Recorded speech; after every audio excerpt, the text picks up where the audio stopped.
Naanza live in a few minutes na check to sound kama iko fiti.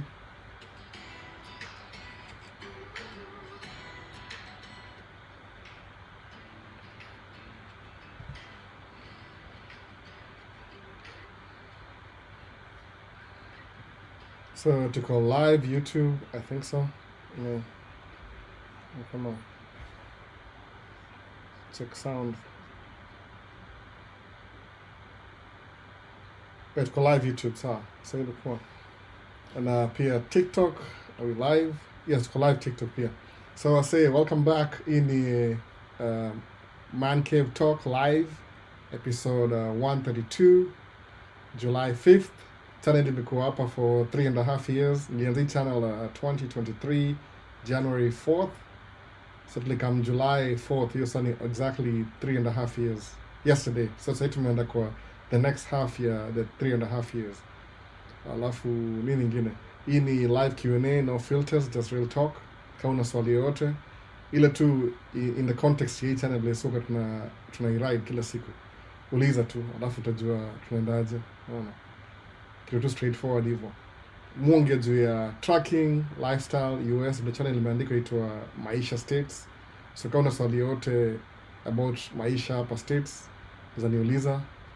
Alafu anything to do with tracking, business, family life, vitu kaa hizo, iko limited to some extent, si kila kitu.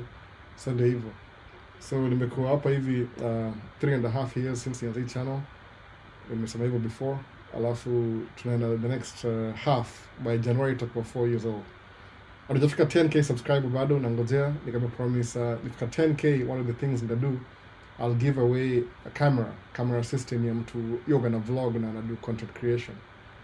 Whatever you want na hiyo camera. Kama itakuwa na lens, microphone, wireless, wired, kila kitu itakuwa tu one of you guys. Alafu tuta spread out kama ile 10 different giveaways za kufika hiyo milestone ya 10k. Then after 10k nitapeleka vitabu. Ndio moyo ni the best thing. Some of my books nishasoma already. Hata kama ni brand new na nishaisoma nitapatiana zote. We'll just have a thing. Ndio kila mtu akwe sharpen, naona. Sitaki kukaa sana hapa hivi, najua kuna game ina come in the next an hour and a half. So tutakuwa na hour and a half hivi. Tukiendelea kidogo labda ile the beginning of the game, kuna game ya Mexico ina come soon. Naona, so sitaki kuinterfere na wase wanataka watch game, waende watch game. Hiyo ndio story ya leo basi. So hakuna Q&A yote TikTok at the moment, I think so. Na some join. Kuna the first comment ya leo ilikuwa Kwame mpatikana leo. Asemaje? Asema we are here, happy Independence Day. Thank you Maze Kwame. Ilikuwa jana Independence Day, 4th of July. America ilikuwa 250 years. Alafu pia mimi niko na birthday jana. Nimekuwa hapa hivi, niko na birthday, wedding anniversary na nini nyingine. Na Maisha States na 4 things at the same time. Day imekuwa strange na hii ni juu niko na holiday only throw off. Nimezoea kuna routine like on Friday na rest, so on Thursday I was all over the place.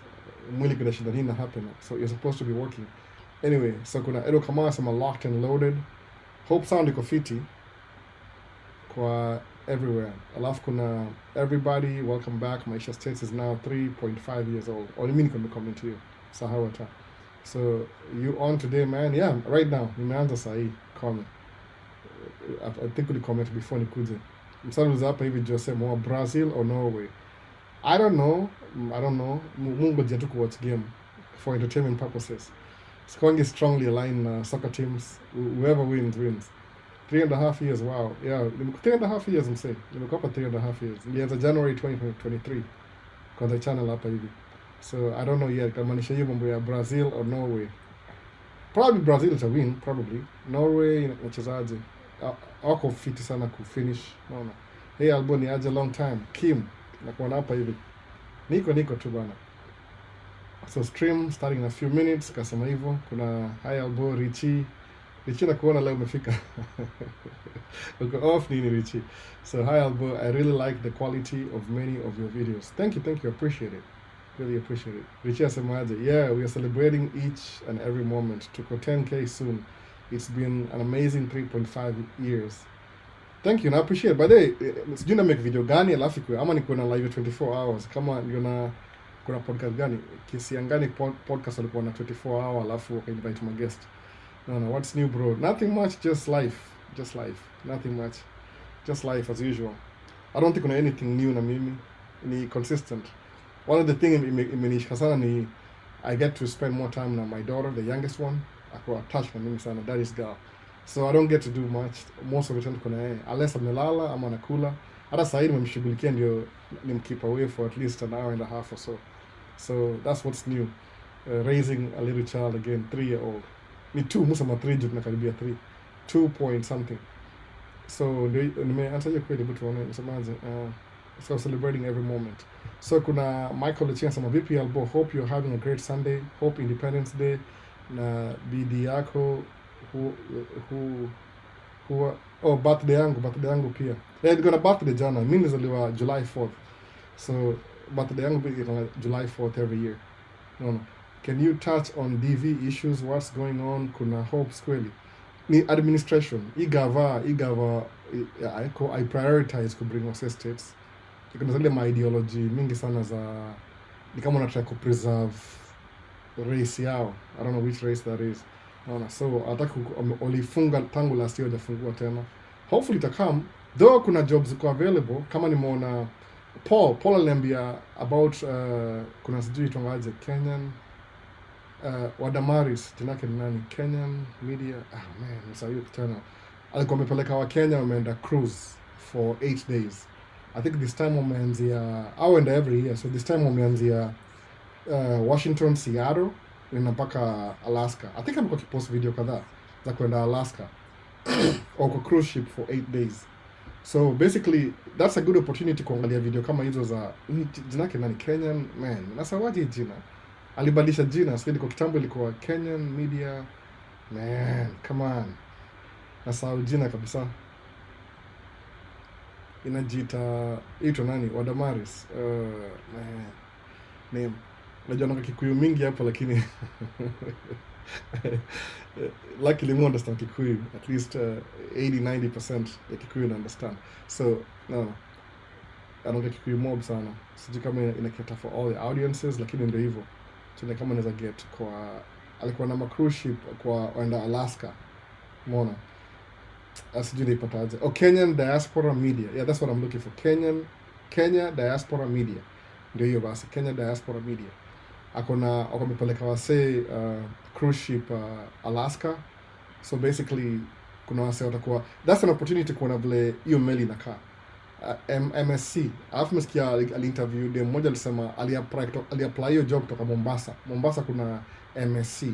Unajua yani once upata job moja kwenda cruise ship for one ship 6 months to 9 months kitu kama hiyo alisema huyo dem alisema ni 6 months alafu you enda home. So once you get job moja unakuwa experience. Ukiapply ingine ile experience yako inakupatia job ingine. It's a good opportunity to see the world by the way. I would love to go for a cruise. Ni vile tu sasa niko tied down na vitu mingi za kuraise familia na nini. Alafu pia dose mzuri sana. Siwezi afford ku step away. Alafu ni hata for weeks siwezi afford sasa. Maybe in December. So ni kitu poa kuangalia vile hiyo cruise ship ina do job. Ni kama basically you going for in a moving hotel. Mnaenda different places. So unalala ukiamka mko different location. Kama I think was half of them walikuwa turned down because hawakuwa na visa za Canada. Lakini well, you know, at least for states kuna wase from everywhere. So kitu poa kuangalia kama job ya cruise ship. Si mbaya sana. Kenyan Diaspora Media. Ndio hiyo basi. And I'm watching channel kwa jiangalia cruise ship inakaaje. It's a moving hotel. Food iko unlimited, ni buffet, morning, ile breakfast, lunch, dinner.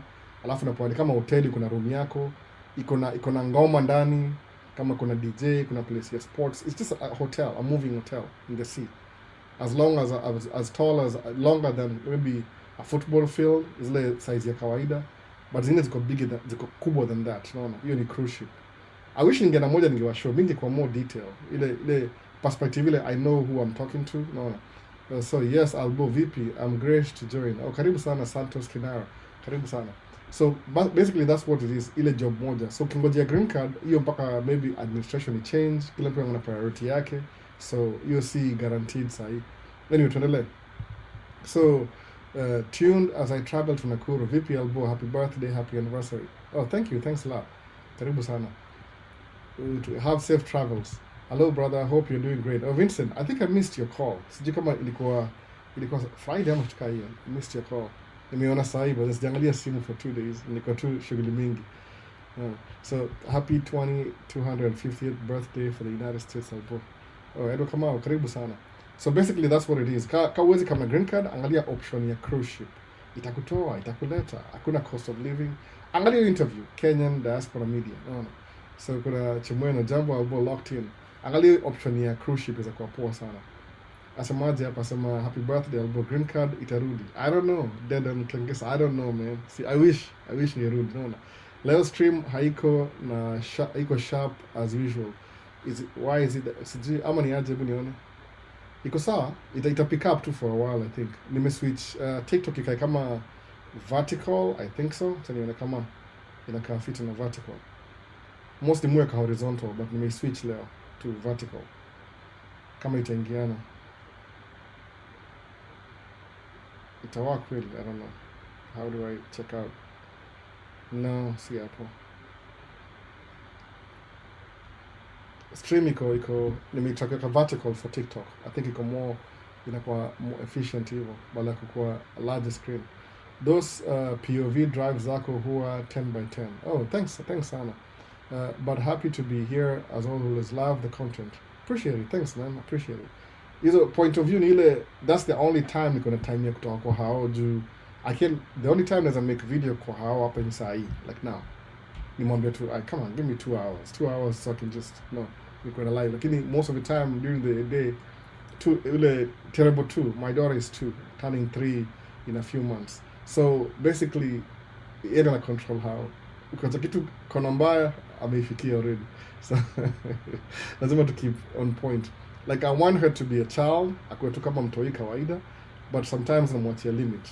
Kama nilipeleka jana fireworks, nilikuwa naogopa kama ataipenda because last year she was a little bit younger. Lakini kulikuwa na fireworks usiku. Siku i-record because I was focused on Kama kuna video za fireworks za 4th of July, uzapata zile za last year. Last year I think zilichelewa because of the weather. So all is spread out. Ili capture kama 2, 3, 4, 5 days, different days. Hiyo got crowded, wasiona kama usiku alafu kuna traffic. Kaja niko stuck in traffic for like an hour. Mtu yeye akalala. So hizo ndio fireworks za 4th of July. Every 4th of July evening. Kuna wale udu 3rd. Though kuna ingine inakam Centennial, inakam end of July, iko Minneapolis. It's a different, it's sponsored by somebody different everything. End of July, I think July 28th or something like that. Inakam fireworks. So if you want to see fireworks videos of 4th of July, angalia za last year utazipata. Sijika kwa hizo video, na try kuzia yako playlist. So ndio hiyo, naona. Point of view make hizo video ndio nipatie wasee ile view. Juu kuna msichana appreciate sana sema akona watch nikidrive kwa barabara when he went for his driving test. Hiyo scenario ile ya POV, ile mu drive kila kitu ilimsaidia kupass test. Ni kama alikuwa nika preloaded, ashapata hiyo idea ya barabara already kwa mind yake, stick. It helps by the hizi videos na help. Ile when you're showing kama sasa unaona vile hiyo Kenyan Diaspora Media ukiwatch vile anaingia kwa cruise ship na everything, that experience and walk through the whole process. So when you get to go there inakuwa easier for you to integrate you've been there before in your mind. So ile physically kama una deja vu, ni kama una repeat something that you already have in your system. Hiyo ndio point moja kwa poa sana. Jumini gundua ukitaka kufundisha wasee vitu ni poa kufundisha wasee learn by doing. Ile unaifanya ndio watu wakuone, unaona? Waone vile unaendelea na kila kitu. Sometimes si poa kusema ati ukicut off msee si poa sana by the way. Yaani ukiambia watu tu words alone, words plain. Kuna watu wana hard time to understand words alone. Show it, unaona? Mimi najua hiyo ndio theme ya YouTube. YouTube kushow ndio mtu anabidi kuwa easier for somebody to understand kitu. So if I have an opportunity to show like a job, basically that's what I do. Kwenda job ni kuna ile part ile I'm leaving the house naenda kwa parking, sometimes housekeeping hiyo because niko na sina hiyo time. My first video nimake nikienda kwa, it was a slow job hiyo time. Kunaanza 8 nikaamka 6, but muenda kwa truck, so from the truck parking lot make video from the parking lot to the job. Nikijua hiyo job ni ile siwezi record in between, nda record going to the job. Kurudi home the record lately because nimechoka na sana siwezi ongea. Basically ndio hiyo inasaidia mse kupata ile scenario ile, this is what I do by the way. Unaona? Kuna different type of tracking, kuna over the road, ile ni Katuosis ile na nani mwingine na Kenyan sasa jina yake nimesahau. Malcolm ule wa TikTok na Kenyan American tracker simesahau jina yake, mtu yangu. Hizo ni over the road, hizo ni tracks are over the road. So you're more lucrative if you own your truck, you own your trailer, you have your own MC number, utaccumulate more money na hivyo than ukidrive truck ya mtu kama dereva.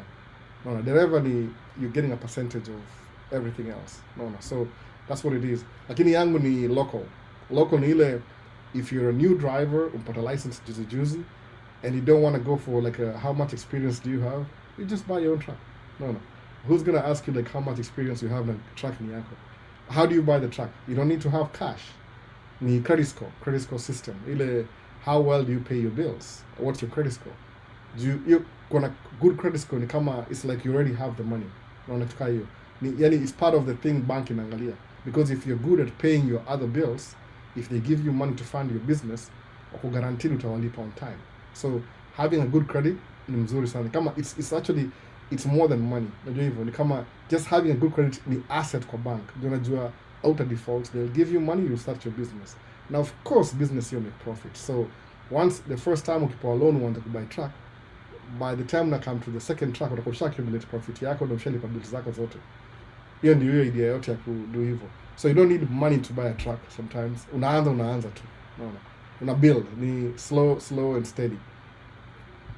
Oh, Kid ameniambia kidi Malcolm, but happy to be here as always. Love the content. Oh, thanks, appreciate it. BNN. Albo, according to your understanding, based on your own experience, hii ni question moja ya Edward Kamau anauliza kwa YouTube. So how does failure become the foundation of success, and what are the cons of not failing? So the failure becomes a success kama say my own scenario. Hata nisikia kuna msanii mwingine naye juzi ameniambia ni watch video ya Katuosis akikuwa interviewed na nasahau jina ule madha vitu nani, mbona nasahau vitu leo hivyo nazeka Lean Gugi na Katuosis. So alisemaje pia yeye alifail test 3 times. Umeona hivyo udhuria CDL ni ile ukifanya CDL the first time ukifail you only fail a specific section ya hiyo CDL, because they know you might be struggling in the beginning but eventually they figure out. So when you're really looking forward to something, unajua kama mimi for example ile kuingia kupass CDL, commercial driving license test, ilikuwa life changing for me, by the way. Sikudangaji, ilikuwa yani that was a big deal to me. Ilikuwa ni kama economic boost. Whatever money I was making doing 2 jobs outside CDL, when nipata CDL nikata kuonesha truck, nili income yangu will increase 4 times. Imagine hivyo. Ni life changing. So when you're going through the process of pata license, alafu ufail, is like unaona hiyo, you see your potential, alafu kifail kama it's slipping away from you. Unaona hivyo. So inakupatia ile sema it's like you want to give up, you're in the default, or you give up. I got my friends who give up, by the way. The second time I fail, I give up. To this day, maybe you regret your choice, because alibakineza job zake tu. Compare na mimi na yeye, ni ile story ya inaweza rudi back kidogo kama any economic status. Naona hivyo. Ukuja states hauna experience yoyote, maybe language ni barrier, kuna ile culture shock, things run a little bit different. I'm not the best person to describe your story, because spend most of my time hapa hivi, unaona. Yani almost 20 years in America soon next year.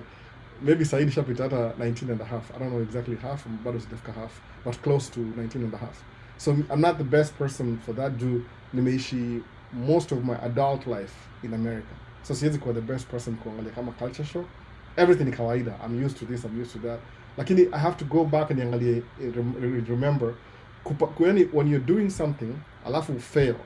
When you have an objective, alafu fail kwa your objective, it prompts you to even work harder, because unaona kama ile your objective is slipping away from you. When you're waiting for kitu moja, na mimi naongea vitu kama difficult kufanya, si kitu yote kama ya kawaida tu. Kama mimi kupata license ilikuwa big deal. I knew it. I'd met people who were making that kind of money. So nilijua the moment napata license yangu hivi, it's only a matter of time. Haupati do immediately. inakamingi over time, slowly tu ile. Utaanza kama leo, upate sababu sometimes you need to have experience. Kama iko naambua 5 years experience to get a local job, ile tu within the neighborhood. Otherwise, need over the road. Okay, I didn't have any kids, I had 1 kid then. Kasema, okay, nikiwa the license in the beginning sikuwa na mtoi, but somewhere 2 years in kwa na mtoi. So I needed to be home. Kuja home, how do you cancel 5 years experience? 3 years to go. Unabuy truck yako. No. Ukibuy truck yako inakusaidia juu, now you start running your own thing. Unadefine, like basically unadefine. Alafu, income ina increase 4 times. For the first time nikianza trucking, as a driver, hata sikuwa local, see over the road. Over the road niko na my roommates, because I was always gone. Niko nakaa 3 weeks out, narudi home 3 to 4 days. Nataka make 4 days, nasema niko mgonjwa 1 day nisiende. But nikaanga hivyo ile baada kutoka Monday natoka Tuesday. I hated it. I hated being away from home. So ukiwa na objective, naongea juu ya swali ya Edo Kamau iko YouTube. Alafu uone you're failing on your objective, you feel like your dream is slipping away. So inakupatia more motivation. Unaona? Ukiovercome hiyo story, ni kama ina build a stronger foundation ya hiyo story. Yani it builds, ni kama umekuwa na, ni kama mile mark umesema okay, nishaachieve nimeingia hii level. Alafu unaenda kwa the next one, unaingia hii level. Alafu unaingia hii level. So the more unakuwa hizo level, hata ukifail, hautaenda to the first floor, utakuwa labda you're trying to climb to the 4th floor, alafu ufail udi kwa 3rd floor. Unaona? Kuna second, utarudi all the way down. So inakupatia motivation, hiyo sio kufail. Alafu pia sasa kufail na kumbusha ile reality check on your upwards mobility, sometimes kuna vitu za kusumbua. So usikuwe too comfortable even in your, kama usemangaje, it's better for you to make more money than you need. Period. Hiyo ndio goal yangu. Make more money than you need. Naongea juu ya needs ni si ati ile need ni kama ile everything combined. Livelihood. Ile tuseme unaweza lipa rent every month, unaweza lipa utilities, unaweza afford maybe gari decent enough, you're paying for insurance. Yani you can run your bills every month bila kuwari. So suppose nini yako monthly expense ni ka 3,000. Example to ambiguous number 3,000. It's good if you make 6,000. Kwa nini? Half of it, if you want, you can save it. No. Na ukisave hiyo half, hiyo ndio investment sasa.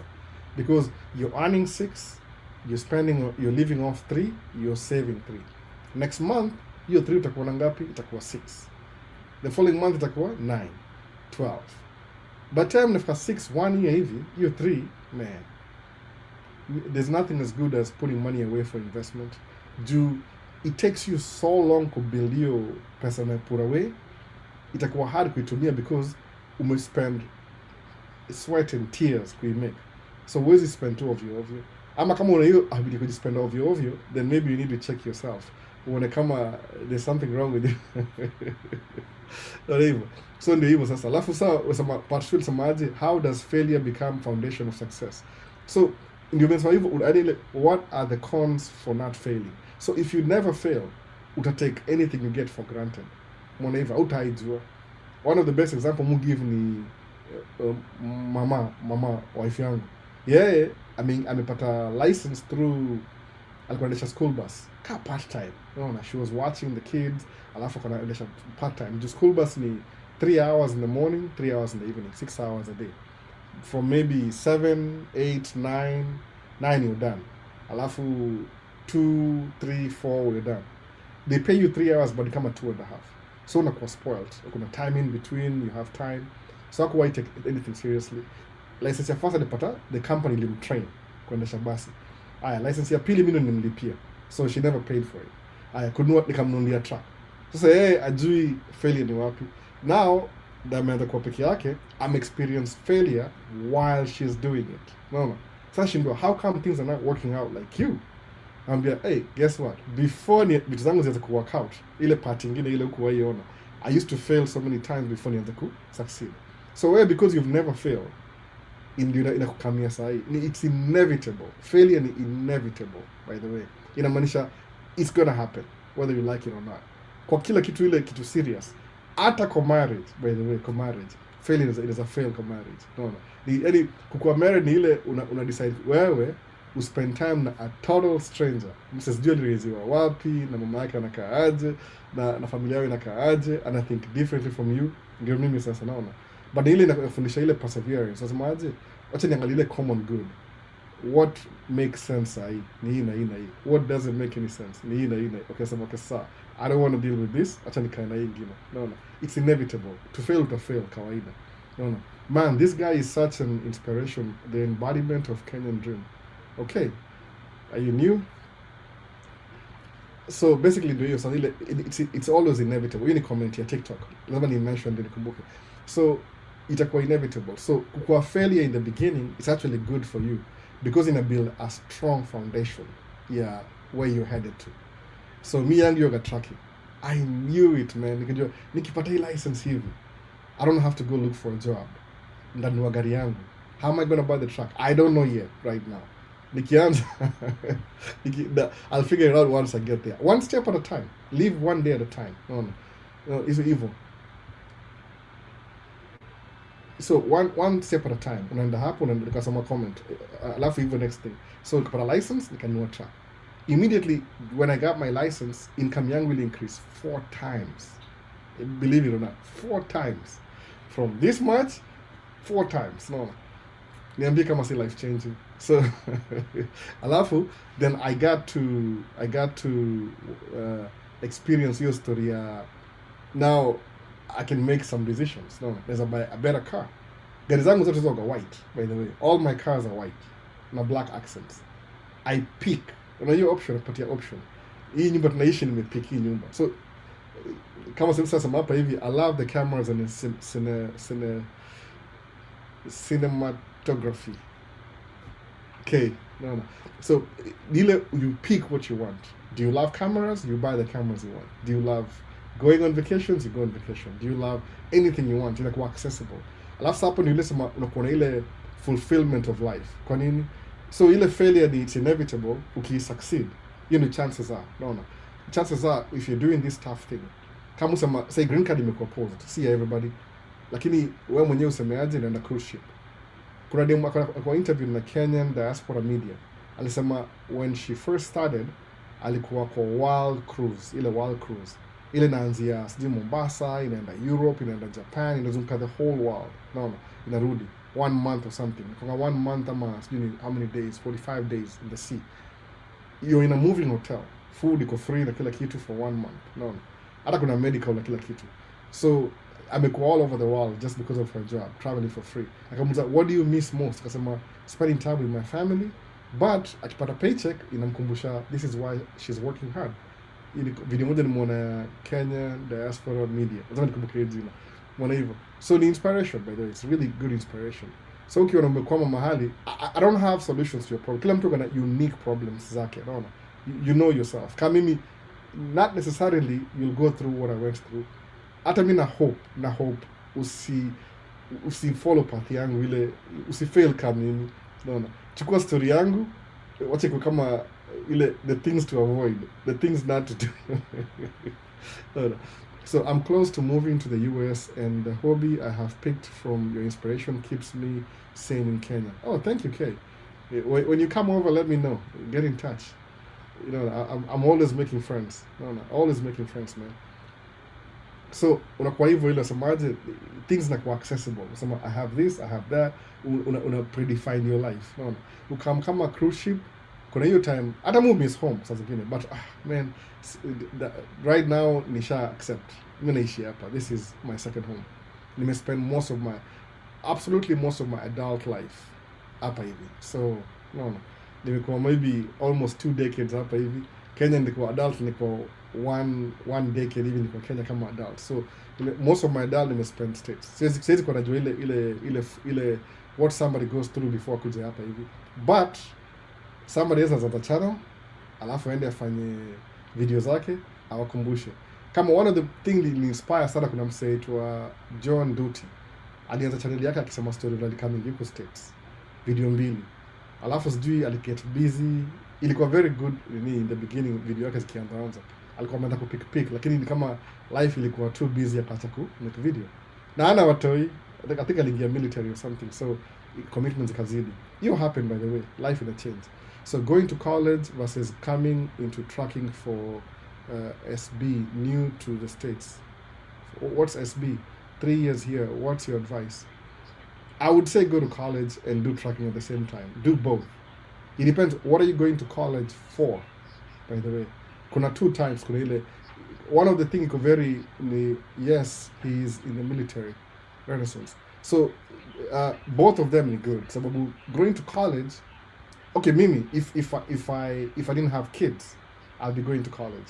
By the way, I'm always doing something. Always doing something. Alafu ndaanza.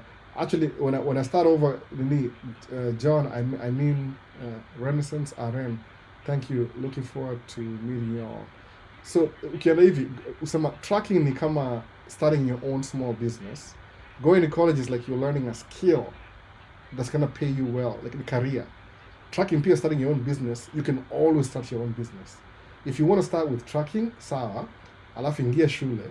Alafu kishapata shule, the whatever degree you're looking for, hii ni business. If you started off with tracking and you know the ins and outs, so then you pursue your career, then you start working a job, you can still run your tracking company while you're working your job. Kwa nini ni extra income? Because you've been there, done that. You see, a good manager will manage shako kwa hizi vitu. Been there, done that. So, hakuna option really, unless, okay, if you have kids, wife, you're the sole provider, there's some ingia tracking both mguu zote mbili, so you can provide for your family. Sababu once the family, kama mimi umwambianga wife, mtu wangu yuko, my oldest yuko, sina my oldest si mtu wa wife, ni mtu wa mtu mwingine, ana turn 16 this year. Then tuko na 12-year-old, then 10-year-old, then 3-year-old. So 3-year-old ndio job.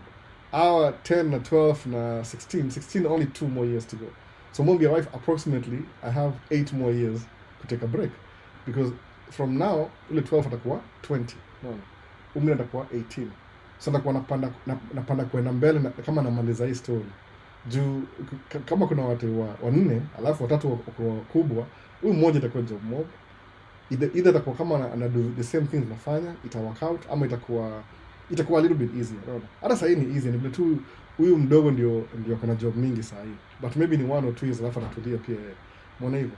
So itakwenda chuo, for example, ndaanzia ile high school kabisa ya hapa hivi, hiyo itwa unapata kama unaweza soma on, si lazima usome ile in person, unaweza soma kama offline.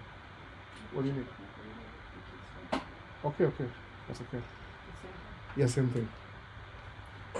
So utaanza hivyo, utaanza na unaenda kula unaoradishi, ndaambiwa utaanza ile useme you'll do your career, upasu career yako. I don't know what you want to do, by the way, sababu tracking ni business. In a business there's nothing wrong kwa business, by the way, there's nothing wrong a business.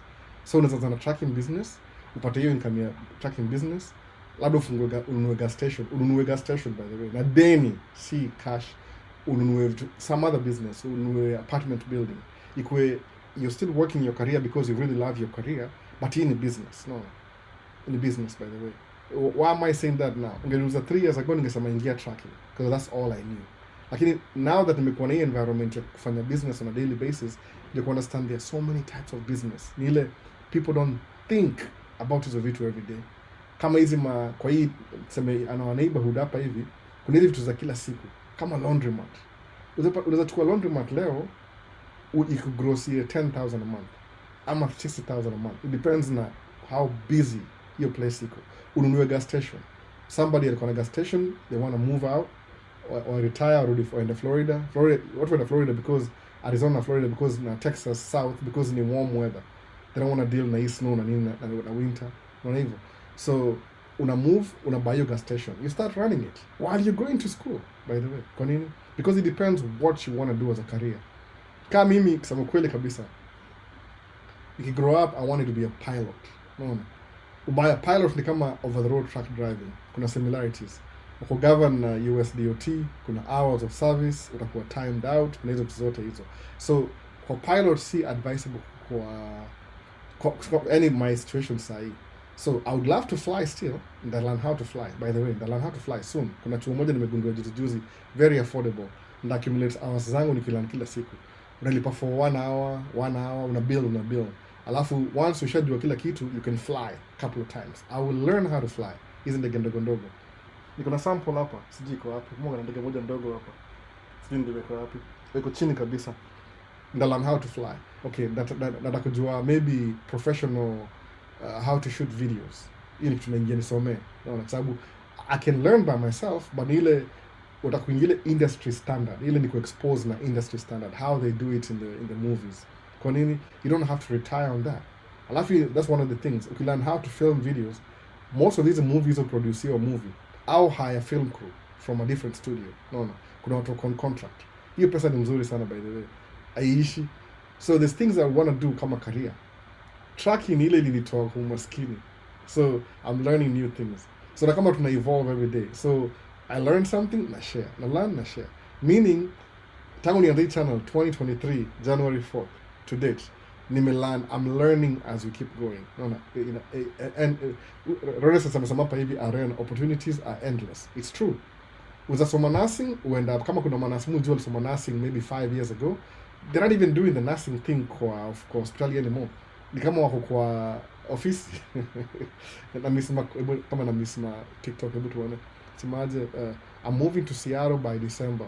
I know cliche, but it's my starting point. Okay. Oh, please do it. Alafu make sure umeenda hiyo cruise pia kwenda Alaska.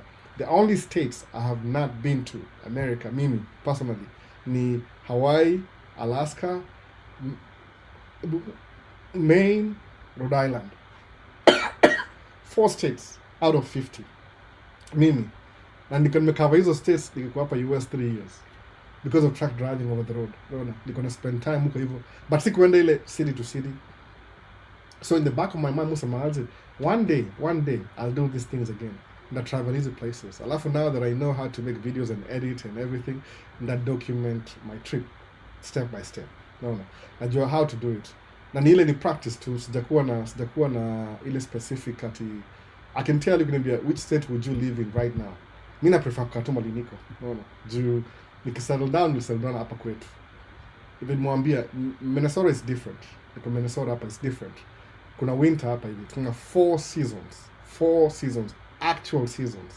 Actually, it's more cold than it's warm. So the warmest ni summer kama sai, but it's extremely warm too. No. Tuna sweat kila siku. Kuna humidity. Alafu kuna, okay, so now the best ni spring, half of spring na half of fall. Unaona hivyo? So ni baridi.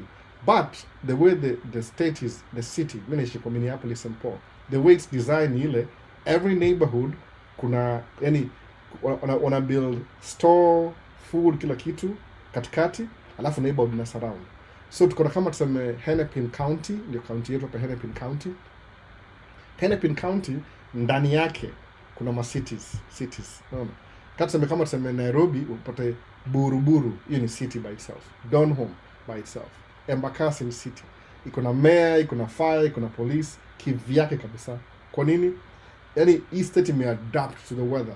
So itakuwa unaishi kama naishi hapa hivi, naishi Minneapolis Hennepin County, lakini I don't have to go to Minneapolis kwa food shopping.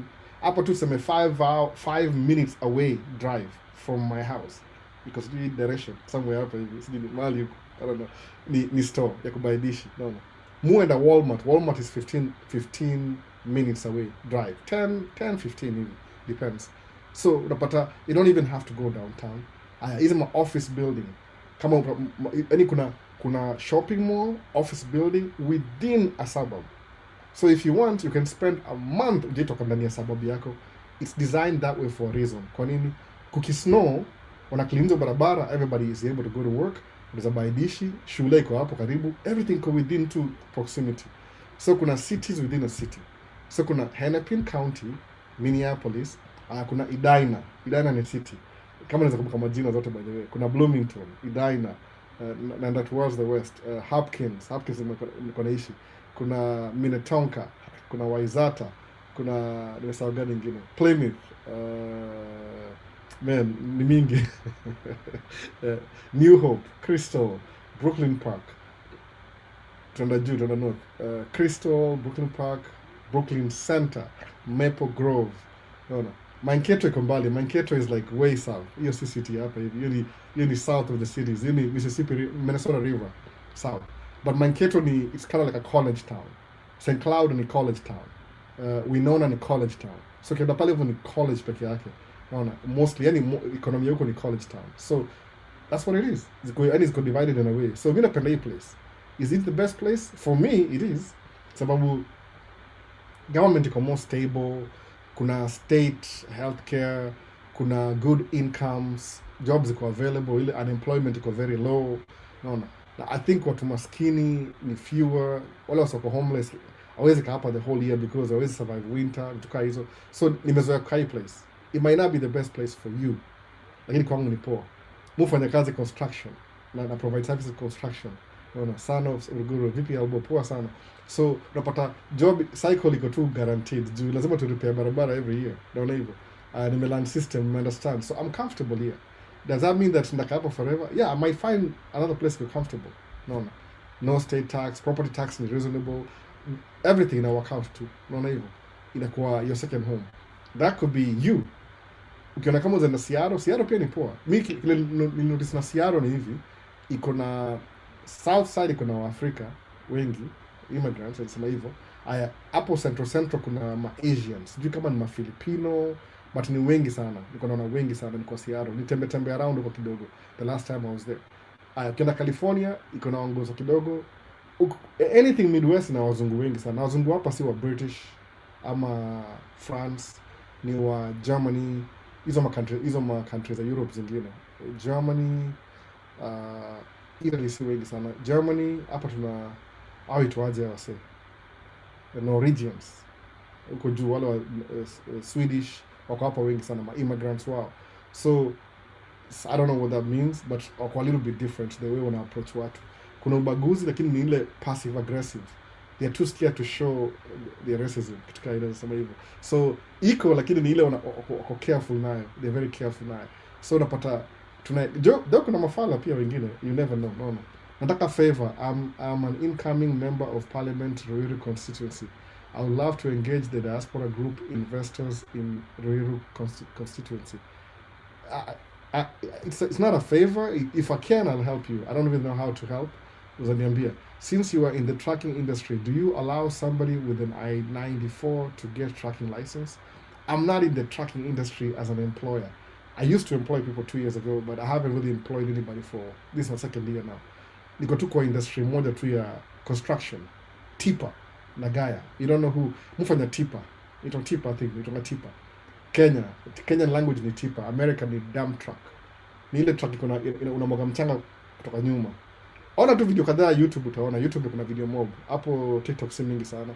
So nimesahau questions za YouTube ama ilikuwa about failing, imeenda wild kidogo. So kuna hivi, yes, videos za barabara ziko poa sana. We enjoy as we listen to the wise words. Oh, Vincent, thank you Vincent. Asema hapa hivi like and subscribe. Vincent anasema hivyo.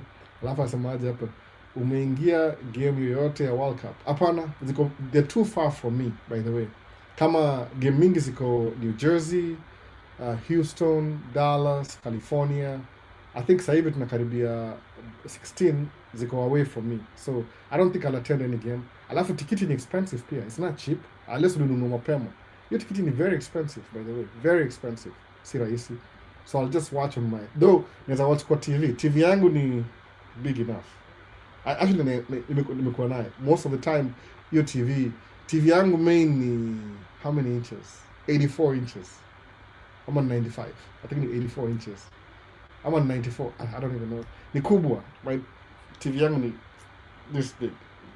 Kubwa sana. Kuna ingine pia hapa hivi ni kama 75. I think ile ni maybe ni 75, ile ni 85 or 95. Sijui. Maybe 85, 75. Alafu of course na ingine 48 kwa room. So kuwatch game kwa TV ni poa sana. But if the kids will let me, niko peke yangu. We get 400 each in the beginning. Now you can get it. Kim, nini yeah, 400. You get 400 each beginning, but now you can get it. So either the variety, the various communities to Son of a Guru. I can understand you. It makes sense. Kindly let me know. I can get in touch with the group leader. Son of a Guru. I don't know how do I'm not an investor. I'm just some guy with a family running a small business in Minnesota. Miss a big deal, but I can lead you to the right people. Kuna watu najua kuna ile au lead kwa community activities au ndio manini. So if nawaambia if it makes sense I'll introduce you to them. mimi sikuagi mse wa vitu kaa hizo. Soccer game Houston sasa. Usikema wamesema hivyo. Ticket ni kama $400. Yeah. We got 400 each in the beginning. Now you can't get it. That's true. Yeah, game. Huyu ni Kimani Kim. I'll get $400 kwa game moja. It's expensive. You know, they're trying to maximize economy ya hizi magame. It depends na tier. Unajua ni tier. Unaona? The closer you are to the pitch, the more money you make. They pay for premium.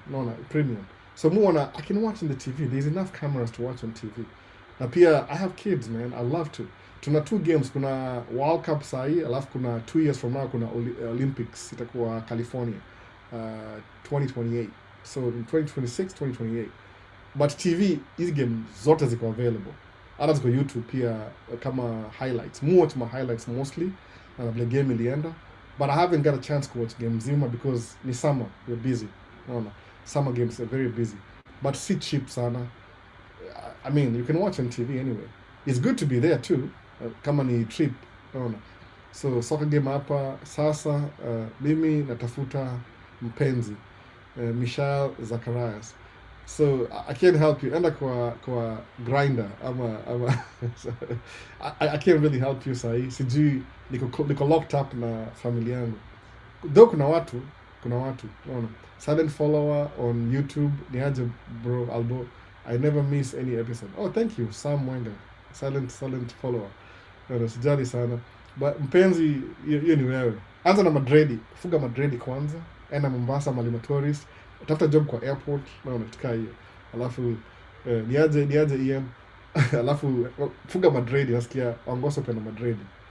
Ina stand out, ile au itaje nappy hair na jua unajua nini difference ya nywele yetu na nywele ya Wangoso yetu ni soft, so yetu ni soft ina grow yani inasimama by itself, ni soft. Yao ni thick, inaanguka, unaona. So kuna madredi zianguke, I don't know, something about that. Hata wife kuna madredi na mimi naambia too late, mimi siwezi kadredi sahi. So too late, unaona. So sijaingia game yote ya World Cup na watching kwa TV tu. The TV is big enough.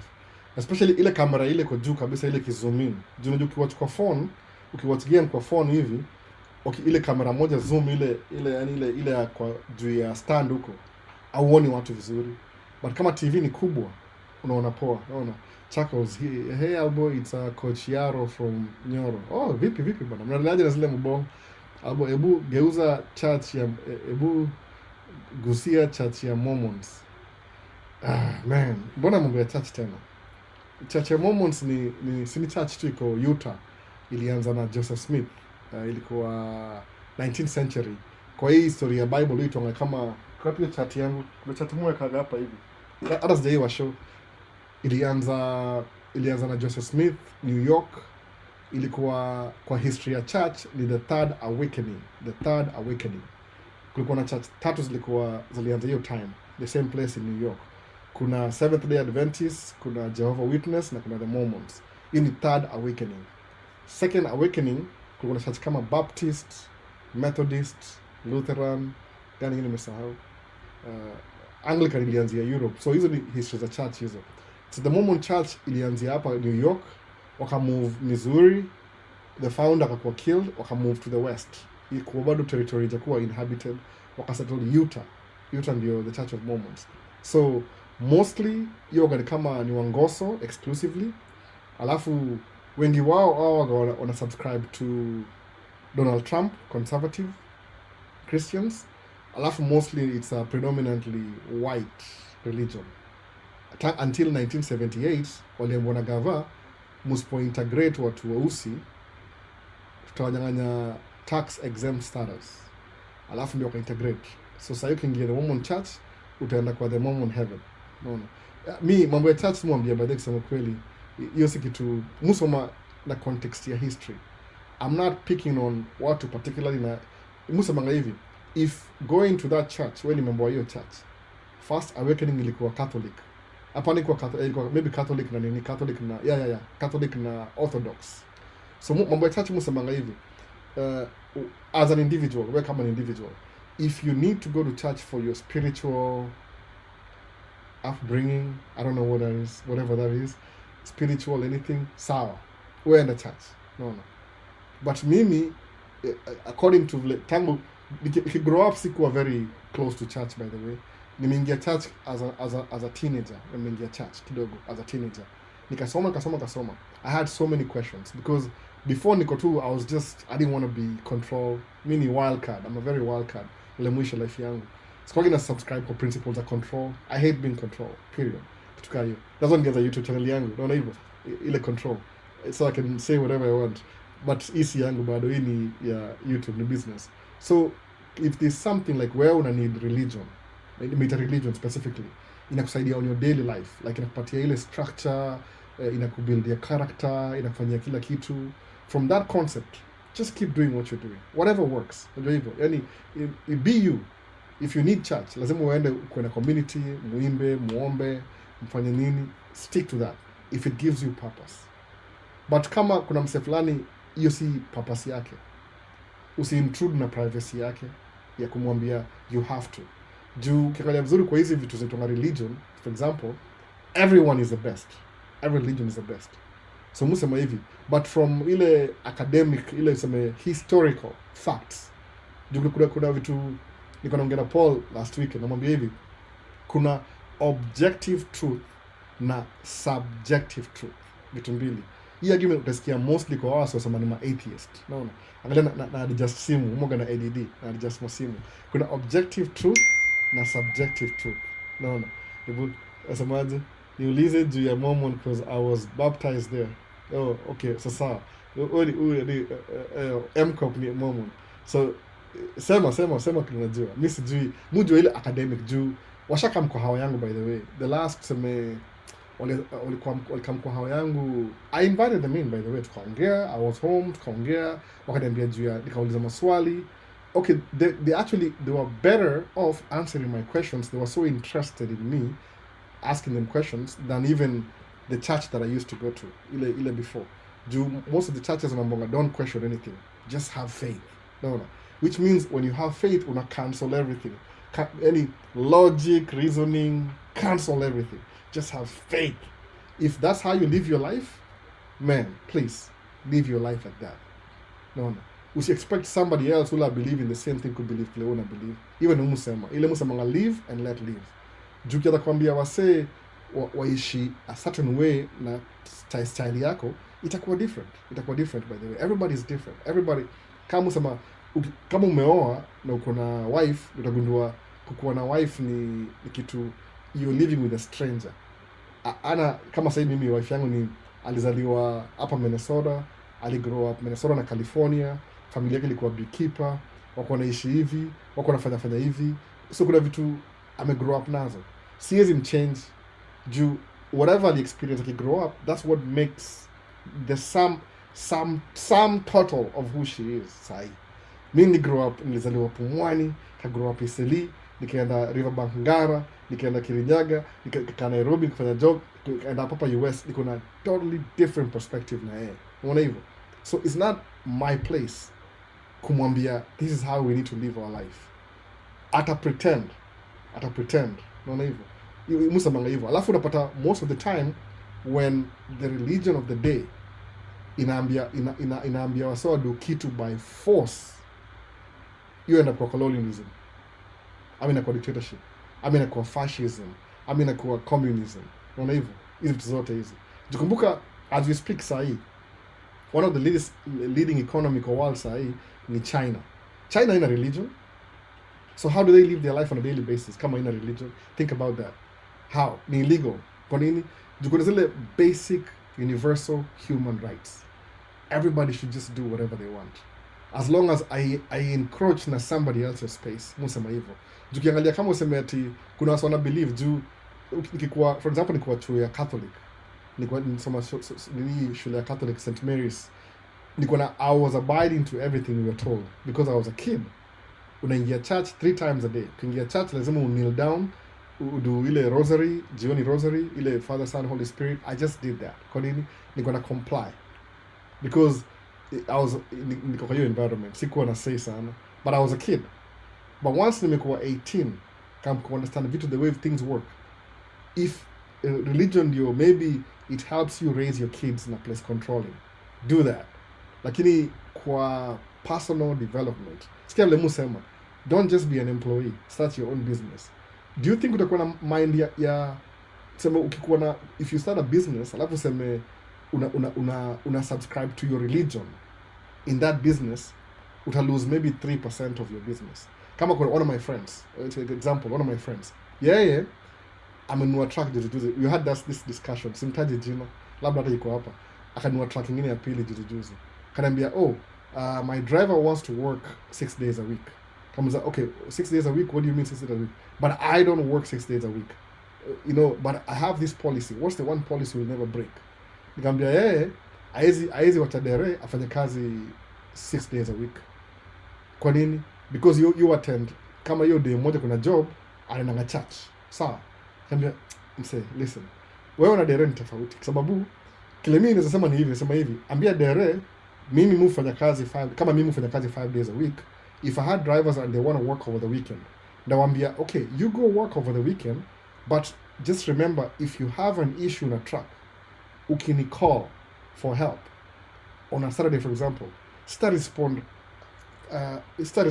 urgently enough, because I'll be spending time with my family. Unatuka hiyo, sitakuwa available.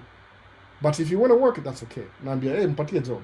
Juu sema hivyo, I'm available 6 days.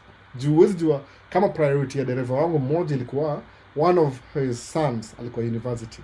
So alitaka afanye more hours ndio apate enough money ya kumlipia tuition. Ilikuwa the last year ya shule. So alisema if there's work weekends, sawa. Ni ile tu usiku singemwachia juu gari ni yangu, ina increase risk. So na msee alikuwa Muislamu. Akiniambia kuna Eid Mubarak nini, niambia okay, take a day off. Unaona hivyo. Mimi si argue na yeye kwa nini? Because even I grow up. So ukisema ati mimi ni Catholic, ndarun business yangu kama a Catholic. Oh my goodness. No. Utakuwa umekata kama half the population ya nini. Na hii ni business. Business haitaki mchezo, by the way. Business ni in other words ni ruthless. Ukisleki kidogo hivi somebody else amekupita. No. Hata sijui naenda wapi story. Mko pamesema na jambo ya mumu. Wacha niangalie ma Q&A. No. Trust, just never align yourself with people who share not in the same principle. Silas Kahindi amesema hivyo. It's good to have a Muslim. Kama wewe ni Muslim, be a faithful Muslim. Yeah. Go ahead. Mimi na believe na universal human rights. Period. Sababu over time history yote imesema. Over time history. Every time unajialign na kitu inakaa religious na group, inaenda kukua colonialism, fascism, communism, imesahau wengine. Every single, yani kama if you're a student of history, utaniambia every time una bring church kwa story, you now unakuwa compelled kuambia wase, this is how you should live your life. As who? No, as who? No, sababu kiambia kama watu nikikuwa Christian, nilikuwa very deep into Christianity. Nilikuwa youth. Yani I wanted to, niliambiwa if you become a Christian it will change your life. So I was eager to get my life changed. So number, have faith, you have to pray every day, you have to read the scriptures, you have to practice the scriptures. So I was like, okay, what things do I need to practice in the scriptures? Kaniambia no. So niko napewa vitu ambiguously. Ukiuliza swali deep, unaambiwa enda story ya faith. I'm not like sisi line nakwambia kweli kabisa. I was very curious. More curious kila siku. Ikaendelea hivyo. So kwenda mbele unapata ukiuliza swali serious unaambiwa just have faith. Ni kama unataka kuviolate ile standards za kile umeambiwa. Unaenda outside the control.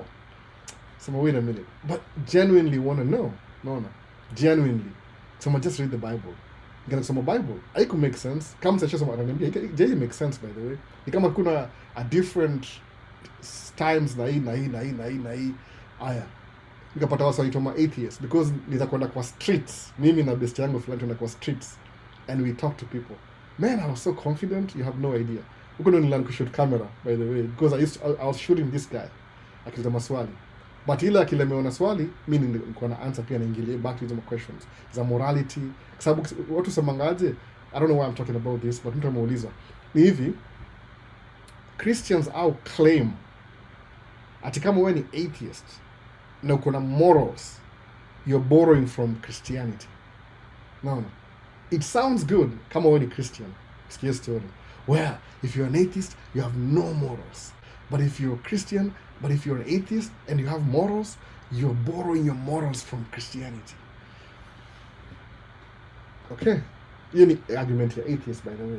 Kuna books za somo, by the way. I don't recommend them, siwaambii sahi, ukinunua nakwambia tu personally. Sababu mimi nisema as somebody who's educated, ile unasema education kuna objective truth na kuna subjective truth. Objective truth ni ile ni kwambia kama tuseme, I don't know which is the best example. Hii ni iPhone, what iPhone is this? Hii ni iPhone 15, hii ni iPhone 13. Hii ni iPhone 13. Iko na picha ya wife hapa. Iko na ni real. Hii ni iPhone 13. Sawa, objectively. Usema ukienda ununue iPhone 13 sahi Africa ama South Africa ama Asia, itakuwa exactly kama hii. Exactly. Hii phone ya black. No. Hii phone ya black. Angalia, itakuwa exactly kama hii iPhone 13. Exactly kama hii. Hadi ukienda China, iPhone 13. Walishakwambia jina. So, hiyo statement, hiyo nimesema iPhone 13. Ukienda China ununue iPhone 13, itakuwa exactly kama hii. Hiyo ni objective truth. Kwa nini? I change, it doesn't matter where you buy it from. I badiliki na kwa the same. Nimetumia tu phone kama example. Subjective truth, it depends on your location. No. Nasema tu, Albo, temperature ni ngapi sasa hivi Minneapolis?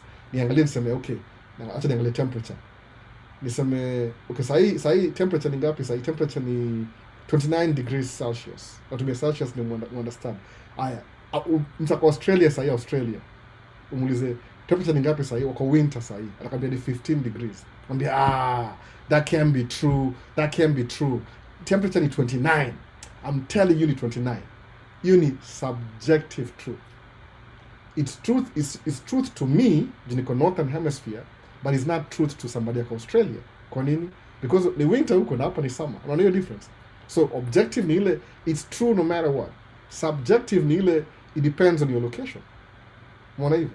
Kama siku saa ngapi sasa hii Kenya? Sasa hii kama ni 9:30, 10:30. Kwangu sasa hii saa ngapi? Sasa hii ni 2:35. So it's 2:35 p.m. Truth to me hapa hivi Minnesota. But it's not truth kwa Kenya. Si 2 p.m. huko. Ni time nyingine. Unaona hivyo? Hii ni subjective truth. You na change depending on where you are. So take that to the bank. Niambie. Naona. Keep. Asemaje? I was a Mormon convert in 2013 in their church in Eldoret, but nilikam kunotice ni ufala. Asema hivyo. Naona. Ukiambia msee ati kuna vitu, kuna kama sahii Mormon nao semangaje au wako kama kwa hao missionaries wanakama wawili by the way, there are always two of them. So they are my friends to this day, by the way, to be honest. Jo semangaje na ni madem by the way, ni madem. We are friends to this day, Facebook. Tunafuatana mpaka leo. Yaani we are all kuna maoleo mpaka watu we still keeping in touch. Jumini kwa tu semaje, I'm curious. So niambie. Sema tu ilikuwa gospel ya Jesus Christ ali come to the Americans. Okay, mimi tu nasema okay, Jesus akama America tena. Oh my goodness. Sasa kama fairy tale. Nikao nambua kitandawili. I'm sorry, sitaki kuwa offensive kwa anybody. Nasema tu hivyo for somebody like me and knowing what I know. So I got so curious. Nikasema sasa uliza mtu, nikawatch ma video YouTube, nikanunua vitabu. Mpaka leo niko naye. Sema ngaje? Kama sasa sema kuna au kunywangi coffee for example. So, okay, what's wrong with coffee anyway? Oh, ni demonic. Okay, coffee ni demonic. What else? Sijui kunywangi alcohol. Alcohol is demonic pia. Whatever that is. You know what I know. One of the best business in America ni kuuza liquor. Ukiuza liquor utakuwa mdosi vibaya sana. Immediately, no. Return on investment, utaanza business leo ya alcohol, kesho uko pff. That's why kupata hiyo license ni ngori. Oh man. No. Kuuza alcohol utapata do vibaya. But ni demonic. Kwa nini ina alter the way you think? True, that's true. Sigara ni legal, lakini bangi si legal. Na sigara ina make sick, na bangi hata sijui. There's so many things. Subjective, objective. Hiyo ndio nasema hivyo. Angalia subjective, objective.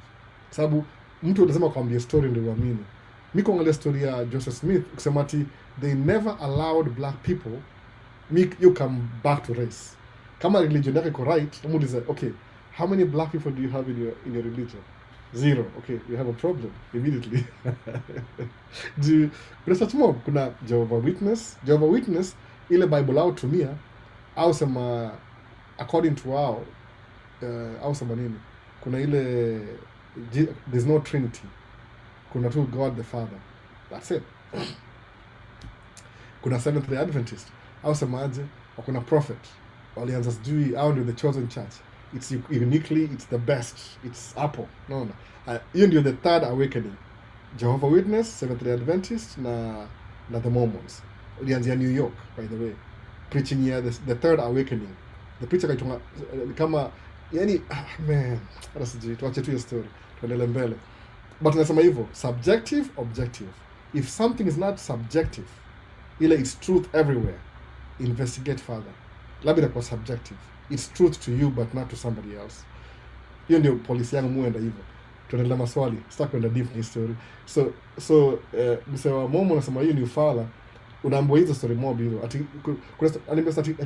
Ati kulikuwa na Israelites walikuwa Israel waka move na boat all the way mpaka Americas. Alafu Jesus akawafuata.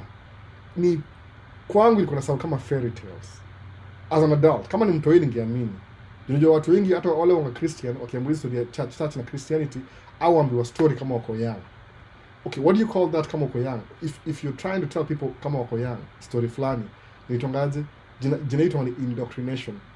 Unafundisha watu kitu fulani before wakuwe mature enough to make a decision. So inakuwa kama custom kwao.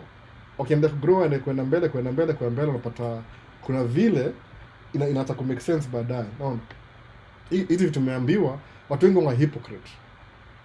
Watu wengi wanapatia every single reason why. Mimi msaka kuni-explain nimuze swali moja directly, niambie juu ya hii na hii.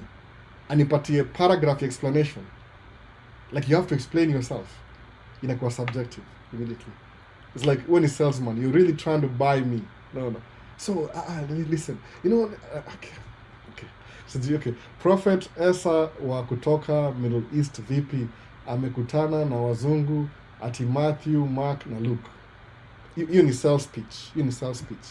Wala watu wako gullible, wataamini hiyo story. Angalia, kiwasa hivi. Okay, also if the government is corrupt, what do? Follow the money. Okay, if a church is corrupt, what do? Follow the money. Even to. Hata hiyo biblical nini Mark, Luke na John, au ni wasa wako wana exist? Hizo jina do they sound Hebrew to you? Luke ni Hebrew, Matthew ni Hebrew. Does not sound Greek. These are Greek names. So how can Bible in Hebrew inakuwa Greek tena? No. Biblia sio kitabu ya Mungu. Wamebadilisha. Gani ndio ya Mungu sasa, gani which is which? No. Ni territorial, ni regional. Ni muamini hivyo. I feel that there are many Seventh Day because umeleta wakisi wengi US. I feel that there are many Seventh Day because umeleta wakisi wengi US. Okay, you feel like what? There's 7 ni history. Mimi naongea history. See social constructs. No. Kama kusema I'm white. What does white mean? In America, subjective by the way. In America, 18 something, white ilimaanisha you're from England. The 13 colonies. Aya, ukuja maybe 1965, white ilimaanisha when Italian, anybody from Europe plus Middle East. Ukuja 2020 after COVID, white inamaanisha everybody from Europe excluding Middle East. So which is which? Ni subjective. If it keeps changing, no, una move goalpost. Game inachezwa na hapa hivi soka, alafu goalpost inaenda on the side, alafu inarudi side nyingine. Hiyo ni subjective. Iko objective by the way. No. Many people have come to US through church, especially Seventh Day. I don't think so though. How? Okay. Maybe that's true. No. But ile labda walikam na church kama conference, alafu waka Kemboi. Labda useme hivyo wali Kemboi. Kitambo alafu waka bill. Maybe ku Kemboi. But church directly, sijaiona hiyo ati mtana kama church directly ati unless kama kwa pastor ama kama scholarship. Vitu kama hizo. Alafu just remove. mko na tuone mtu ako na pesa na anataka kufanya masters degree either US or Canada, hoping to later become a citizen. Country gani ndio better? Daniel Njoroge, both. Ukisoma once una degree, bali upata degree, kama tuseme ukienda Canada upata degree, hizo job unafanyia zitakuwa available Canada. Ukikuja hapa US ni kubwa pia, kuna so many cities. Suppose uishi California, upata degree yako California, hiyo job unafanya itakuwa available California, itabidi ukae hapo hivyo. Juu why go to school if you can't get that job? Juu kama usoma law for example, kuwe lawyer utakuwa lawyer wapi? Kenya tena. So kama tuna uingie Kenya School of Law for 3 years ndio uadjust ujue lawyer Kenya.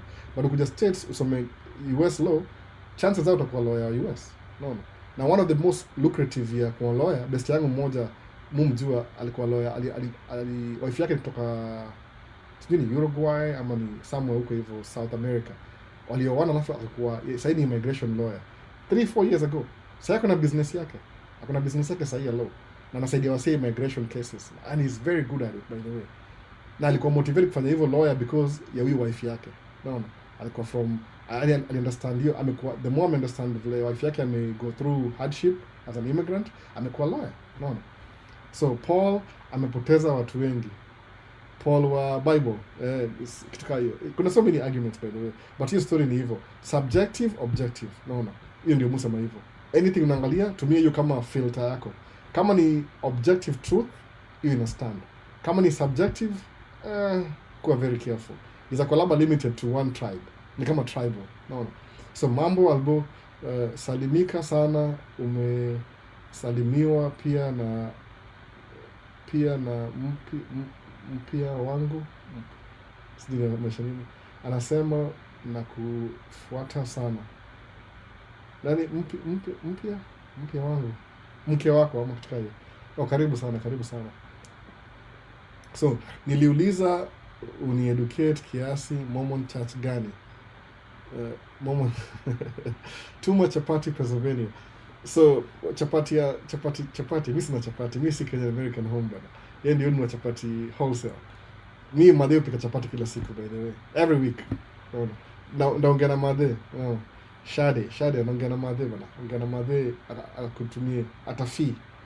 Akumeke chapati unataka whatever you want. Unaona? Nitumie message. Kuna namba ya simu Maisha States. Unaona? So Shade do hivyo. Naongea na madhe akupikia chapati mtaongea. Atakupikia kila kitu. Pika every week. Hata every day ukitaka. Hata saa hii ukimwambia atapika tu. Umeona? So mambo salimika sana, ishamaliza. So kuna nini? Hope you had a happy 4th of July. I did. Sikufanya, nilikuwa tu home the whole day. Nilienda mahali asubuhi nikarudi home kakaa tu the whole day.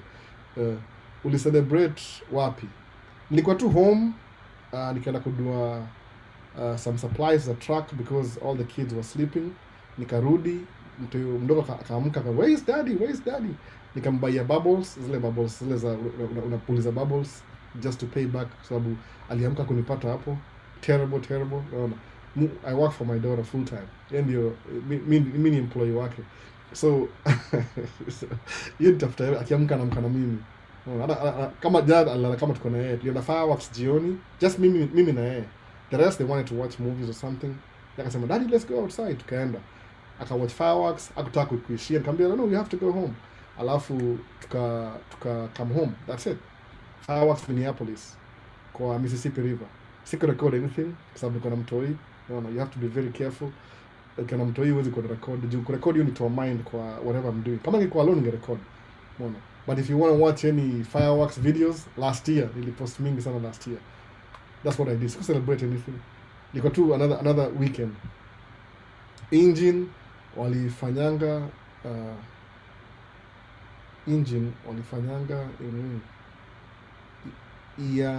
imepoteza injili, viungo wakiongea na JWs. Si understand the Kiswahili vizuri. No. Si understand. So smitten, huh? Kabisa. Mtoi wangu. So hey Albo, just checking in. Wow, have a wonderful new year. Happy birthday. Let's see. Nini ingine hapa kuna I used Sony HXR and X3 and X camera in live streaming in an event. It was my first time handling a big camera. Oh, Vincent, and I loved it. I'm advancing pole pole. I'm learning cameras. Thanks for your inspiration, bro. Oh, that's a good camera. Your HCR and X3. This was really camcorder. They're really good at what they do. Camcorder. I'm planning to buy one. Like when the plane's parting. Vile sahi bado sina pesa. I'm still trying to like catch up na bills zangu. Niko on my second good check, so I'm too far. Maybe 4 checks even ndakuwa level. Nikishakuwa level kabisa ni ile tukianza jobs huanza hivi. Unaanza job na track, natumia credit, then nailipa. Credit, then nailipa. So the first month ndakuwa kama 2 months behind because I've used so much fuel na sijailipia because check inachelewa pia. Unajua check yangu inachelewa. So by the time check ina come, nalipa ile the first 2 weeks. Niko kama 4th week. So check yangu inachelewa kila saa. So check ya 3rd na ya 4th ndio mu catch up. When I do catch up, ndanunua kamera moja camcorder. Si cash na credit, but at least I know I can afford it when that time comes. Alafu niko nikichukua naye kwa sababu iko very stable. See, it doesn't have the quality kama hii camera inatumia sahi, you see full frame, but it's really good though. Kwa hizi maneuver iko na very good out of focus. Bro, niko na Mama's US ananiambia nisake cash app, na cash app iko only UK and US. Ni sake cash app. So General Michael, so ukiniambia anitumia mimi pesa alafu nikutumie, I'm not gonna do that. Unfortunately, I'm not gonna do that. Ita tie down story yangu. So tafuta cash app download akutumie pesa. Mimi siwezi kusaidia na hiyo story by the way. Hii ni very risky kwangu. Unaona? Alafu unani bado ni unani hebu tuone. Nasemaje? Alfi hujaenda tour ya cruise ship, ask kuenda. Nilisikia too late. Hata siwezi enda by the way bado. Sio busy sana summer. Naona Wakenya wengi wameenda cruise ship this summer. Mimi job yangu yoga more summer. Naweza enda ya winter. Maybe niende ile ya Florida kwa sababu Florida ni warmer in the winter. But here Alaska by winter wame shut down due ina freezing, everything freezes. Maybe in the future ndaenda, maybe. Mimi nikienda nda vlog more than the Maris. Do you I don't know what I'll do. Napenda quality. Na fly drone, come on and allow. I'll go the easiest way. Ya msee ako ni anaweza tuma do Kenya ni gani? Ako wapi? Tuma do. Msee ako si hebu tuone. I have Mama's ananiambia ni download cash app, which is impossible huku Kenya. General hata sijui, maybe akutumie, mwambie yeye a download mtu vya nini hapa tuone. Cash app, Sendwave, mwambie kutumia kwa Sendwave. Juu Sendwave ina send kwa nini, kwa Sendwave ni poa. Ama ile iko nini podcast waitangaje? Inaitwa nimesahau jina, iko nini podcast au promote hiyo. Atatuma through hiyo. Juu Cash app sijui ina connect directly. You need an account the other side. So Lemfi. Mwambie tumie Lemfi, alafu mwambie tumie promo code ya iko nini podcast Lemfi. Upate $20 whatever. Tumia Lemfi ama Sendwave. But Cash app nisikujua by the way. Hata you telling me something I didn't know. Hapa situmie Cash app. Natuma tu pesa directly. Inatoka na imeshafika. Kama yani hii mambo ya cell phone sending money imeanzia Kenya by the way. Alafu nimekuja US wame-struggle mpaka mwisho wamekubali. Unajua baadaye nini hiyo Safaricom hiyo ni innovation nyingine kubwa sana. Yaani imeanzia Kenya alafu ikakam US. So so you estimate nini hiyo itongaje ya Safaricom imesahau jina pia. Sawa vitu leo. Imeanzia Kenya. So hapa Cash App ni ina force juu kuna Venmo, kuna Cash App na kuna Zelle. Hizo Zelle is like the banks wanted to make money. Kama waamini they are losing that market. Or they struggle sana try to shut down. Unaona? So nini nyingine? Sangapi time ya ball imefika?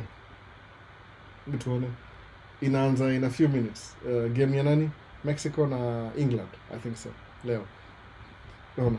So kama kuna swali lingine sema, asante watch game bana.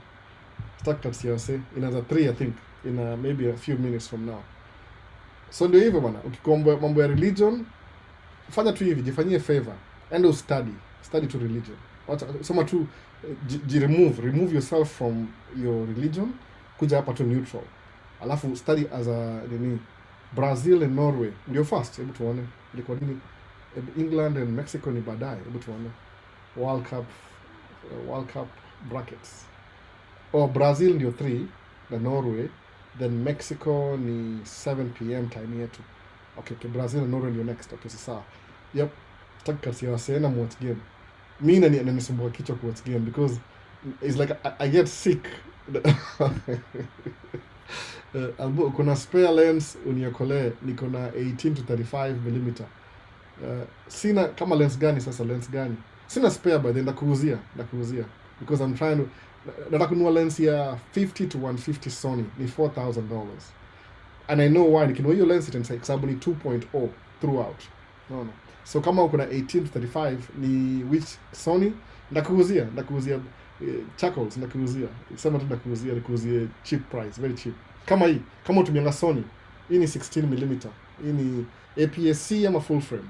Canon, sina Canon unfortunately, sina Canon anything. Sina Canon, nilipatiana Canon yangu ile nilipatiana, iko na bro ndiye ako naye, na bro akapatia Guru Visuals yake, so wali exchange, wali move hivyo. Sina Canon was too expensive kwangu, nili switch to Sony. Canon has good quality still, lakini I can't afford the lenses, man. It's too expensive. I'll allow watu wa aftermarket or anything, they don't allow that. I don't kinua ya Chinese version iko locked. Kuna functions afanye kazi poa, so no. Thanks for sharing your knowledge. Nitakupigia after the live. Auta watch ball mcop? No. Nitaka live naenda kuchunga mtoi, alafu I find the groceries to do what to do. Tabonga though anytime mcop. So ndio hivyo bana. So kwangu Canon is very expensive kwangu, unfortunately. Juu mtu mia full frame, alafu full frame ni in the beginning hii R mount Brazil and Norway, and hiyo Vincent. R mount ni kuna vile lens zake ni mpya, so hata kuna kwa used market, so ni very expensive. Kama unatumia 18 to 35 maybe unatumia Canon gani hiyo, ama ni ile APS-C, but mtu tumia Sony. Hizi ni Sony hapa, Sony hizi na hii camera already moga na kuna ile Sigma la kitambo zile. Hii ni 2016, ilikuwa 2017. Hii ni 30 mm, hii ni 16, ile wide, ile very famous. Alafu juu na kamera mbili moga na 2 sets of each, but hizi nimeziweka hapa juu hii kamera bado moja ni yangu, nyingine ni ya wife, ndio watumiangi yake, sijui kwa nini. Hizi ni kamera zangu za last year, so what I would do ni ile ndaiuza because I'm trying to 200D. Okay, 200D ni APS-C, so 18 to 35. Hata sijui naweza pataje hiyo lens juu siku hizi sina kwa store sana. I'm broke, niko broke kidogo, niko behind on my credit card payments za business credit, so stuck when kwa store. It's very addictive. Kingia pale hivyo you'll end up buying something. No, 200D. So 18 to 35 ni poa, una need wide ama una need telephoto. No, juu ni expensive. Canon is very expensive. It's a very good camera, quality, professional. Lakini hii mpya, the R mount, wako na ile E-mount you can get some lenses. Nikienda kwa hizi mom and pop store ziko hapa, kuna ile dedicated camera store, au gonna used items, but more very fearful nikienda huko. Siku hizi I'm very careful how I spend my money. As I get older, there's better things you can do with money than just spend on stuff, aka invest in your retirement. Hiyo ndio priority yangu. So niko allergic kwenda kwa store camera. I'm very allergic to it. Sitaki kuenda because ni very tempting. Do all those ideas I have, ikienda pale ina confirm. No. So natafuta zoom lens ya wildlife. So unani kama kitu kama hiyo itapatikana. E-mount itapatikana though, but I have to go to the store. Na hiyo spend kwenda kwa store mimi. I'm so, mambo ya camera, no. Wacha tu. Ile tu my soul is willing but my body is weak. Nikiingia hivyo ndabai kitu hata sina do. No, that's a problem in your story.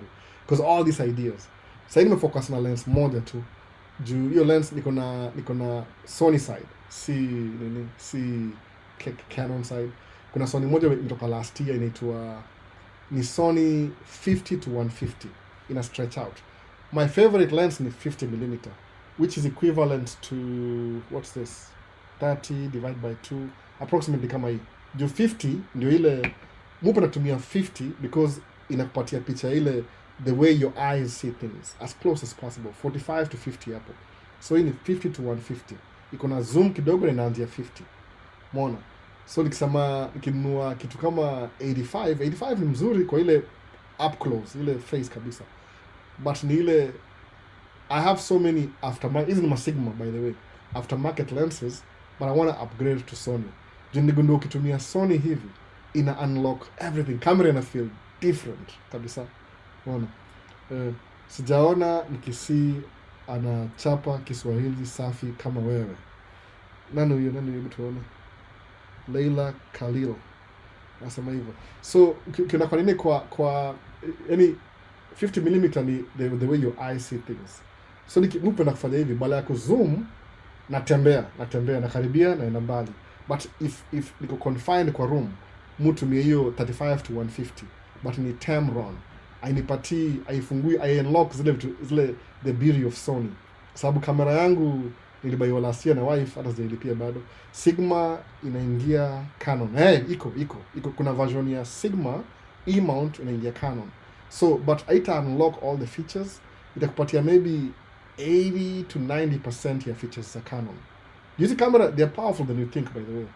Mi kamera niko nazo sasa, hata sijai figure out everything. Hata nini hii niko nayo sasa, mtumia nayo photography, hiyo ni surprise saa zingine. Juu kama tuseme if I'm taking pictures of a crowd, kama wase 15 hivi, when I have a Sony lens, ina pick every single face into focus. Sikujua hivyo by the way, because I've been using aftermarket. Kusema wow, this is brand new. Kumbe ni feature ya Sony, it's only exclusive to Sony camera, Sony lens. Sawa. So nikitumia kama ile Tamron yangu, sioni hiyo feature. Nasema where is this feature? Nakumbuka hii ni adopted kid, si original, si native, ni adopted. So kunua Sony, Canon ni mzuri hivyo juu ina unlock zile feature huko nafikiria uko nazo. Juu kamera iko nayo ni poa sana. Nilibaiwa na wife, akataka ni bribe, sijui kwa nini. Akataka ni bribe akanibaia kamera. Ilikuwa, I know why it was cheap last year, because sasa kuna Sony Alpha 7R5, kuna 6 sahi, sasa kuna 5, iko na 62 megapixels. Hiyo kamera ni kama $3,000 hivi. Siku alinunua yeye, so I'm hoping ni pay off ndio asiniweke kwa nini, kwa choke hold, aseme nilikubaia kamera one day, sitaki nikuwe victim.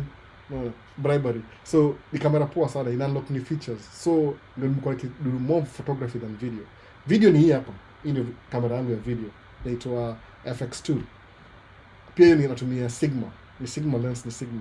So that's what it is. Unaanza na Sigma, alafu una improve to Sony.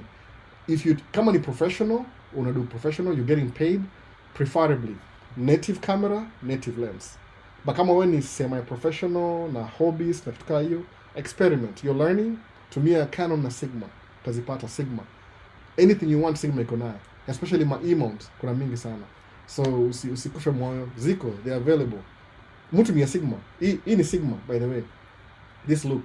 Because I'm not trying anything creative, ni video tu. So na set up na malizana nayo. Ukiniambia how to set up a camera, lazima ni think. Juu nimelearn over time by making mistakes. More gonna learn hivyo. Something new, I just learn na figure out naendelea. But ile niko obsessed kulearn hiyo kitu mpaka na figure out. Siku hizi I'm very comfortable with my camera. Very comfortable. Kama photography siku hizi, hata nimeimprove. I take more photos than video. Because photos naweza kama mtoto wangu kwa mgongo hapa na ile baby carrier, disha camera na napiga picha. Asipotee. So great, thanks for the advice. Kuna zile zoom lens za white, hizo za white hizo ni mazoom. But unajua pia ya white, hizo ma zoom lens mostly hazikuangi poa kwa giza, ni poa mchana. Because kuna lens moja inaitwa ya Canon inaitwa ni 2.8, alafu sijui ni 600mm, $11,000. Huwezi afford hiyo. Okay, you can afford it, but for $11,000 uzanunua cameras doing ngapi na lens ngapi, which will still make you money. So you could reserve for professionals. but si lazima uende kwa Canon, enda kwa Sigma, Tamron, tafuta ingine chini. Mi naweza know hiyo 11,000, but I don't know what's gonna happen.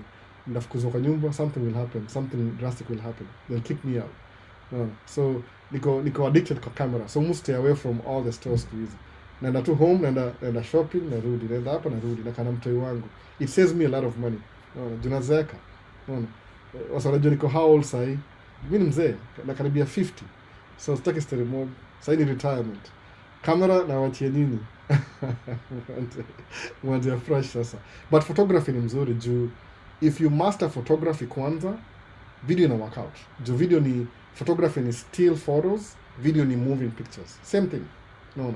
So if you figure out kwa photography, the only difference ni able to want moving, ni almost the same. Moving ni ile kiada ku move your shutter speed nini kuna very small difference ya moving pictures na nini, but it's the same concept. Una shoot raw photography, una shoot raw video, una edit hivi, the same thing. Umeona? But it doesn't make any sense kama uifanyi. Think about it, go do it. Musamanga hivyo. If you're thinking about something, you're better off just doing it. Jukisamati, I'm thinking about it, na kwa brainstorm, hiyo ni kwa it's in your mind. Chukua camera, go take pictures ya maua. Enda upige picha maua, street lights, city, matri, utashangaa. Na ule mseto ngani ule Kena, crazy Kena. Yose wazungu wakikam Kenya, out after zile only the bad things about Kenya. Juu anaponya shit video. Crazy Kenya kamjinga sana. Ni hivyo. So fanya hivi, photography ni hivi. If it's safe for you to do so, go out. Chukua kamera yako. Go out. Enda kwa streets, panda kwa bridges. Piga picha magari zikipita hivi. Angalia kamera. Ili capture kwa nini? Increase shutter speed. F-stop. 1/6000. Freeze your frame. Upiga matrini kama imesimama. Piga hiyo freeze. Aya, piga ile iko na motion. Kitu kama hiyo. Unaona? Leo nimemake $20. Good. $20. Good. Endelea hivyo. Piga picha. Enda on Sunday kwa streets. Wale wasa wanaduma TikTok. Wapige picha for free. Piga tu picha for free. Snap. Enda uziangalie. I tried this, I tried that. Hivyo mfanyanga hivyo. Siku hizi kama niko preset. Niko tu in the zone. Alafu the first mfanya hivi. Habit yangu ya camera ni hivi. Juu nishafanya mistake before. The first thing I do ni ile before niende out, mupiga picha random. Alafu naiangalia. Na mwisho kama memory iko ndani ya camera juu. Kuna one day nimeona camera nikasahau memory kwa computer. Man, it was the worst day ever. So siku hizi na ile habit ile. Napiga picha kwanza alafu naiangalia. Nikiona memory is missing, naingisha memory ndani. Alafu naenda. Go out there and practice. Hakuna kitu kingine by the way. Hizi masemina muenda kwa hizi seminar once in a while. Au sema all you gotta do, chukua kamera yako. Bora ni safe. Usiende place ati mtu anaweza kuibia kamera, juu kamera pia ni valuable. Enda place iko safe. Panda juu ya bridge, magari zinapita, piga picha. I'm telling you man, sunset, sunrise, clouds, rainy, anything, freeze the moment. Naona ya picha. Enda airport, angalia mandege zikifly. Hauwezi ingia airport ndani, zikuja kuland. Simama pale Mombasa Road, piga picha, freeze your frame. Naona utashangaa. Maybe utapiga hiyo picha saa hii, next time usikie Emirates imenunua picha yako, specific yako. How much do you want for this picture? Unajua ukipiga picha ni yako, you own it. Useme I want $2,000, akupate $2,000, naona. Ama in Masai Mara, sunset, man, do whatever you can. And hata Naivasha kwa Rift Valley, piga picha. Naona. Kama uwezi tafuta lens nyingine, omba mtu lens, utupige picha alafu ubaki na. Mimi mfanya hivyo saa zingine kiona mali na mbala, can I use your lens quick? Well, no, I just wanted to, okay, ananipatia. Amrudisha lens yake. Sema, hii si mbaya, ni poa. Uzuri hapa US you can rent. Unaweza rent pia. If you can afford one, come in one of these days and rent you 50 to 150 for a weekend. Ni rent tu. You ile is like you're paying for your own education because unajifundisha wewe mwenyewe. Unaona? Unataka make vlog, record video, press record video, ongea. Siku hizi nimejua, nime manage pace yangu. Nikianza channel niko naongea vile muongea na sis ama na bro. Just computer. Tunaongea haraka kwa familia yetu. Ile you want to get your point as fast as possible before msako cut short. So siku hizi because mudu video nimetry ku slow down vile muongea. Sije kama mmenotice by the way. Niambie kama mmenotice. Nime slow down kidogo. Bado mujishika once in a while, but nimetry ku slow down kiongea, especially nikidrive. Nasema I want people to get it. Sitaki kuongea too fast. They want some point step by step. hata nikiargue na wife mu argue polepole, mu argue kispaki slow motion. What were you saying? Anabweka na nini yako at least ukiargue the pace ushiki asira ina take time before ingie. So anabweka before mimi nibweke. It works out perfectly. Any marriage advice for free. Send me the check napatia baadaye. Una slow down to speech ile. Same thing na camera. Go out there, record. Kama una vlog. Sometimes hata si vile unaongea ni whatever is on your background ndio the main thing. Si wewe mwenyewe. So man, muwe na kila mahali. Kama saa hii ningeamka asubuhi niende kwa lake, tupige picha huko kwa lake. Enda pale Uhuru Park. Sijui kama bado Uhuru Park bado iko. Angalia maji na city, ile skyline ya Nairobi. Tafuta hiyo angle, piga picha mali kuna maji na city. Piga picha si moja pekee, piga kadhaa. Change my setting. Piga hii, piga. Paka ufigure out ile one of them itakuwa poa. Alafu enda uipost Instagram. Usikae tu nayo kwa kamera, enda uipost. Tukuje tuione. Utashangaa sana by the way. Kuzo piga picha. Yeye ame encourage by the way Kuzo. Hata aliwacha sijui nini mbaya naye. Aliwacha. Ame influence, but yoga hivyo. Which is the most important, body or lens? Kusema kweli ni lens. Lens ndio kila kitu. Creativity inakamilika na lens. Kama hii ni Sigma, hii ni kama 50mm, hii ni 30mm. So imeanzia 1.4. So 1.4 iko na ile kama artistic way. Itafanya hivi, it will get the subject alafu ita blur background. Sawa, 1.4. Anything 1.8 f focal length. 1.8, 1.4, 1.2. Utapata ngeui wewe background iko disappear. The closer you get, the farther you get, una move you. Kila kamera iko nayo. Sina kamera hapa. Ningeonyesha f-spot. Ni make video. EC channel nini? Uko wapi US? Niko Minneapolis, Minnesota. Kwa Native Americans, Minnesota. Dakota tribe wanaishi hapa. Semi Ongoso waliiba hii place. Dakota tribe. Niko Minnesota, Minneapolis, Minnesota. Wanaishi huko hivi. So lens ni creative lens, iko na low f-spot. That's it. Hivyo tu. So go out there upige picha. Watu wanatembea, piga picha. Watu wanaenda hivi, piga picha. River, lake, uchafu, takataka, everything, piga picha. Naona most of your lenses ni za vlog. Hii si ya vlog by the way, ni vile tu kamera ni hii ni kamera ninunua 5 years ago. Niko na how many, niko na so many things za camera by the way. Acha tuone. Kwa video yangu nimelist hapa lens zangu zote. Niko na Sony. Niko na full frame kamera ngapi? 4 cameras. FX2, A7 2 kama zile za ikonini podcast 2. Alafu niko na hii ya mpya A7R. R ni photography. 6 au 5 RV. So nina full frame ngapi? Kamera 4. So hizo 2 niko na 35 2, niko na 135 2. Hivyo unaona. How is Kansas? Mary and I'm not from Kansas. Mimi niko Minneapolis St. Paul. I'm not mtu mwingine. So I'm not from Kansas. No. How is Kansas? So hizo lens hizo niko na Sonic. I don't know how many lenses I have. Mubai used everything. Anything used nanunua. Sababu used it's not brand new, but you still get the benefit. Kama Sony. No. So I'm telling you, man. No. So you love the shirt? Hii shati ni birthday yangu. The kids bought me this. The kids bought me the shirt. Ilitoa, you're wearing this today. Hii nimekuwa sanctioned na lawyer hii nyumba. They asked me to wear this. This is my birthday present. Supposedly. So, big fans wa Sonic. So nimevaa Sonic. Sijui ni Metro Sonic or whatever Sonic that it is. No. So that's what it is. Jenny Sampera. I love photography. I take pictures of anything, even insects. Which is the best camera to start with? Man, I don't even know. Anza nachukua Sony. Sababu niko na hiyo lens by the way. Niko na hiyo lens ya macro lens. Macro lens ni ile 1:1. Okay, the first time ninunua lens ya macro, niko na shoot quinceañera ya one of my friends. So that quinceañera ilinipa pesa kununua macro. Macro lens ni ile na shoot 1:1. I don't shoot the tiniest thing. Inaonekana kama it's blown up. Aina ile 1:1 inamaanisha hakuna how do I explain this? Yani actual size, inachukua actual size ya you nini, inaitwa macro macro lens ya Sony. Hiyo itwa iko na gani 100, iko mahali somewhere, I don't use it every day, but ni ile creative lens. Kuna lens nilinunua sijaitumia. Kama kuna moja mtumia niko nayo ya movie, ya make movie, inaitwa anamorphic lens. Mtumia nimetumia twice. Ilikuwa expensive. No, that's how crazy it is. Unanunua anamorphic lens. Anamorphic lens ni ile cinema iko wide hivi, iko wide. No. Niko Washington States. How do I talk to you? Namba yangu ya simu yoga Maisha States YouTube channel. Same TikTok, same YouTube, same Facebook. Instagram iko different. I didn't get the name.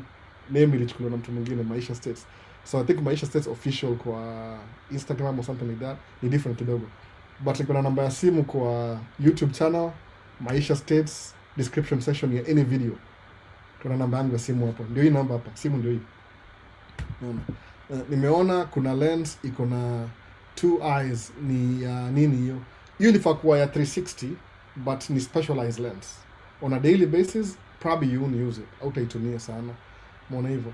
So photography ni hobby kwangu. I do it for fun. Hiyo ndio inanitoanga age. Kwa ile tu yani when I'm doing it, juu iko vast. Niko na lens zote by the way, niko na zoom lens, kuna kila kitu. Niko na 200 to 600, niko na I don't even know. Sitaka kuangalia. Mnasema najisikia hapa, sitaki kujisikia. Nimezibuy over time. Ile musema kama sasa I need a 50 to 150. So I'm trying my best in hiyo lens. Ni $4,000. Ilitoka last year. So it could be used by next year, siju. No. Is tracking job paying well in the US at the moment? As a job, sijui ni kama you can make people who are drivers right now $2,000 a week as a driver. Between $1,500 to $2,000 a week as a driver. Ile take home. Of course kuna taxes. So maybe ni $3,000 a week. Alafu unatoa taxes. Maybe between $1,500 to $3,000 a week. Truck driving as a driver. As an owner, well, could be $10,000, $12,000 a week. It depends on how hard you run. Whatever. So trucking is always paying good. Sometimes season ina slow down, kama last year kuna tariffs iliharibu biashara kidogo. I think imerecover kidogo. So it depends. Mimi hizi kamera hobby yangu, trucking ndio fundizo makamera hobby zangu. Bro. Na sasa hii nangoja tu I'm supposed to be running another truck soon.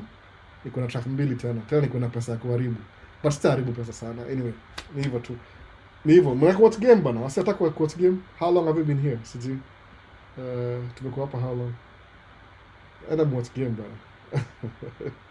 Nimekaa almost 1 hour 45 minutes. Ni 2 hours after maliza. So any other question or say any question? Kama una swali. Tumeongea juu ya hata sijui nini kwa nini. Swali ya kwanza ilikuwa nini before? Mambo za green card. Nimecheki reports zako za religion deep. Muzi post zote. Jule the things I can't say, other people can say for me. Hakuna jabini jeki on the spots. That's what I think for religion. Ile religion ni subjective to you, si objective. No. Hakuna universal truth ama universal church.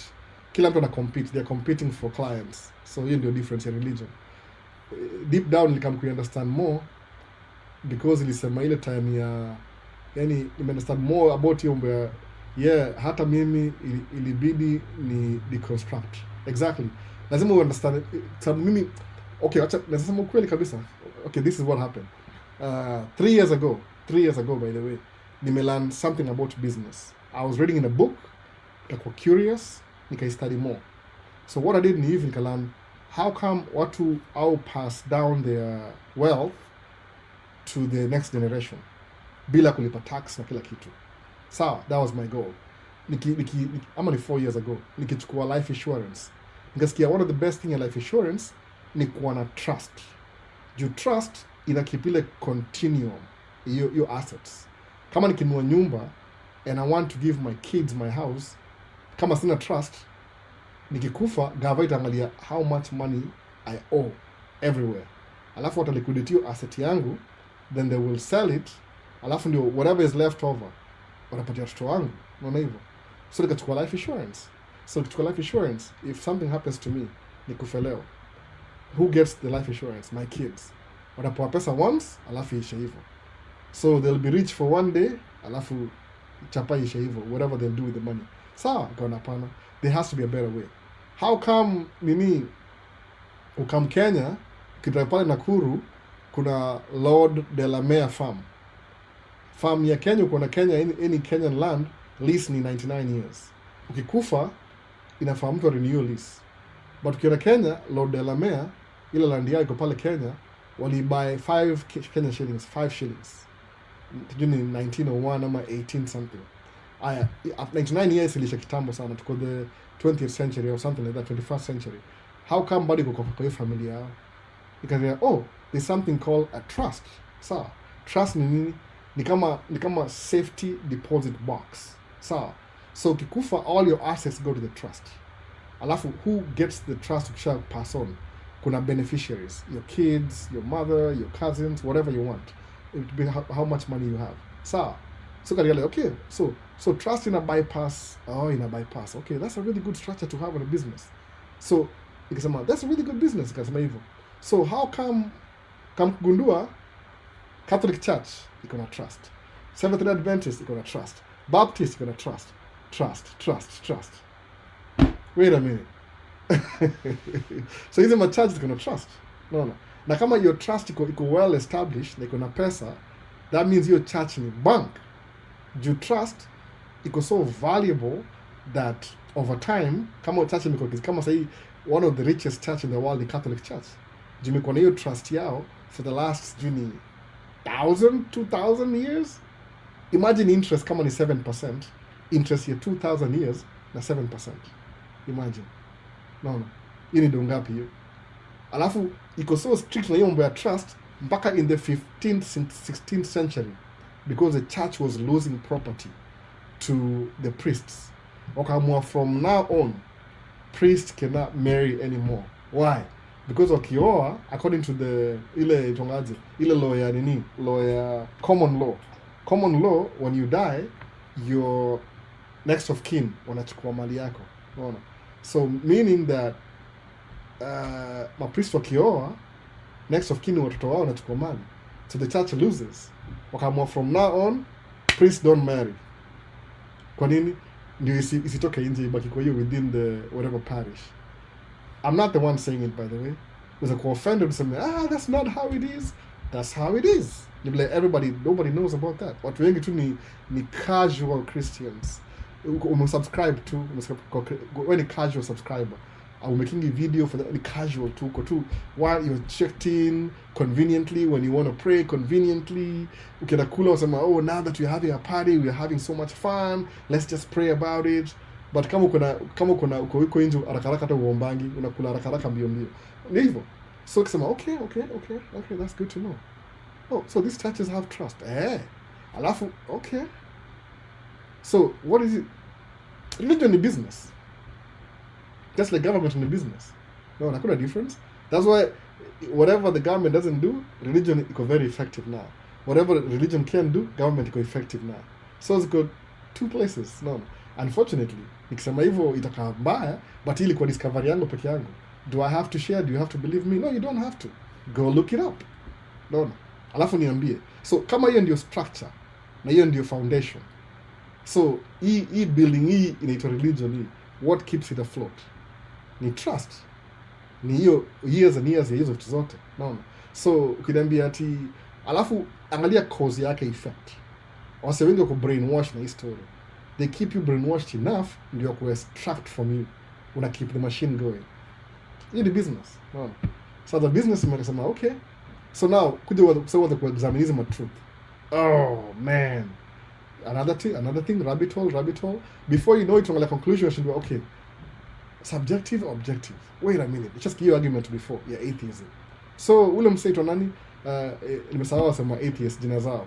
Ule nimesahau jina lake kabisa. Umse jina lake ni nani? Acha nione. Alisemaje? Nimesahau jina lake kabisa. One of the atheists. Alisema America book. Man, nimesahau jina. I read the book. I was very offended back then. But sahi after understand hii foundation na kila kitu, when I read the book with new eyes, ikaanza ku make sense logically speaking. Sababu man, anyway, range ya percentage ya kusave kwa US bank huwa around ngapi? Range ya percentage ya kusave kama nini hivyo? Range ya percentage ya kusave money like a bank account, you can save anything ama ni interest. It depends na account yako ni gani, kama ni hata sijui iko kwa specific nijue. Yeah, hata mimi ilibidi ni deconstruct. Sasa so mupo sisi vitu zote hizo za nini, the things that I can say. Angalia, kama in your business, in your status ya interest it depends. Kama uko na maybe inaitwagaje, uko na high yield savings account, kuna 5% every 6 months ama 5 months, kuna 4%, so you keep your money fixed for 6 months, ina grow na 4%. Alafu if you want to continue, unaongeza tena another 4 months, ina grow na 4%, which that's what I do. Ile pesa nime save for maybe a future project, but they contribute vizuri the last few days, naona hivyo sababu I'm trying to catch up na business. Do check zangu zochelewa na nishatumia mafuta ni expensive siku hizi, naona ije reduce bado. So green card ni ili bro ni lini, ngoja green card mazee iko in limbo, si atujui, naona. It's 1 year since I dropped Christianity. I've never been this free. Chuckles. Man, you know, if it works for you, logically, nasema hivyo. I'm not asking you to. Hey, by the way, kama unani Christianity weka huko bana, wewe usinifuate hapa. Mimi na kuna vitu gani nimegrow up practice kama prayer, bado na pray. Sababu mu believe hivi, kuna fanya hivi.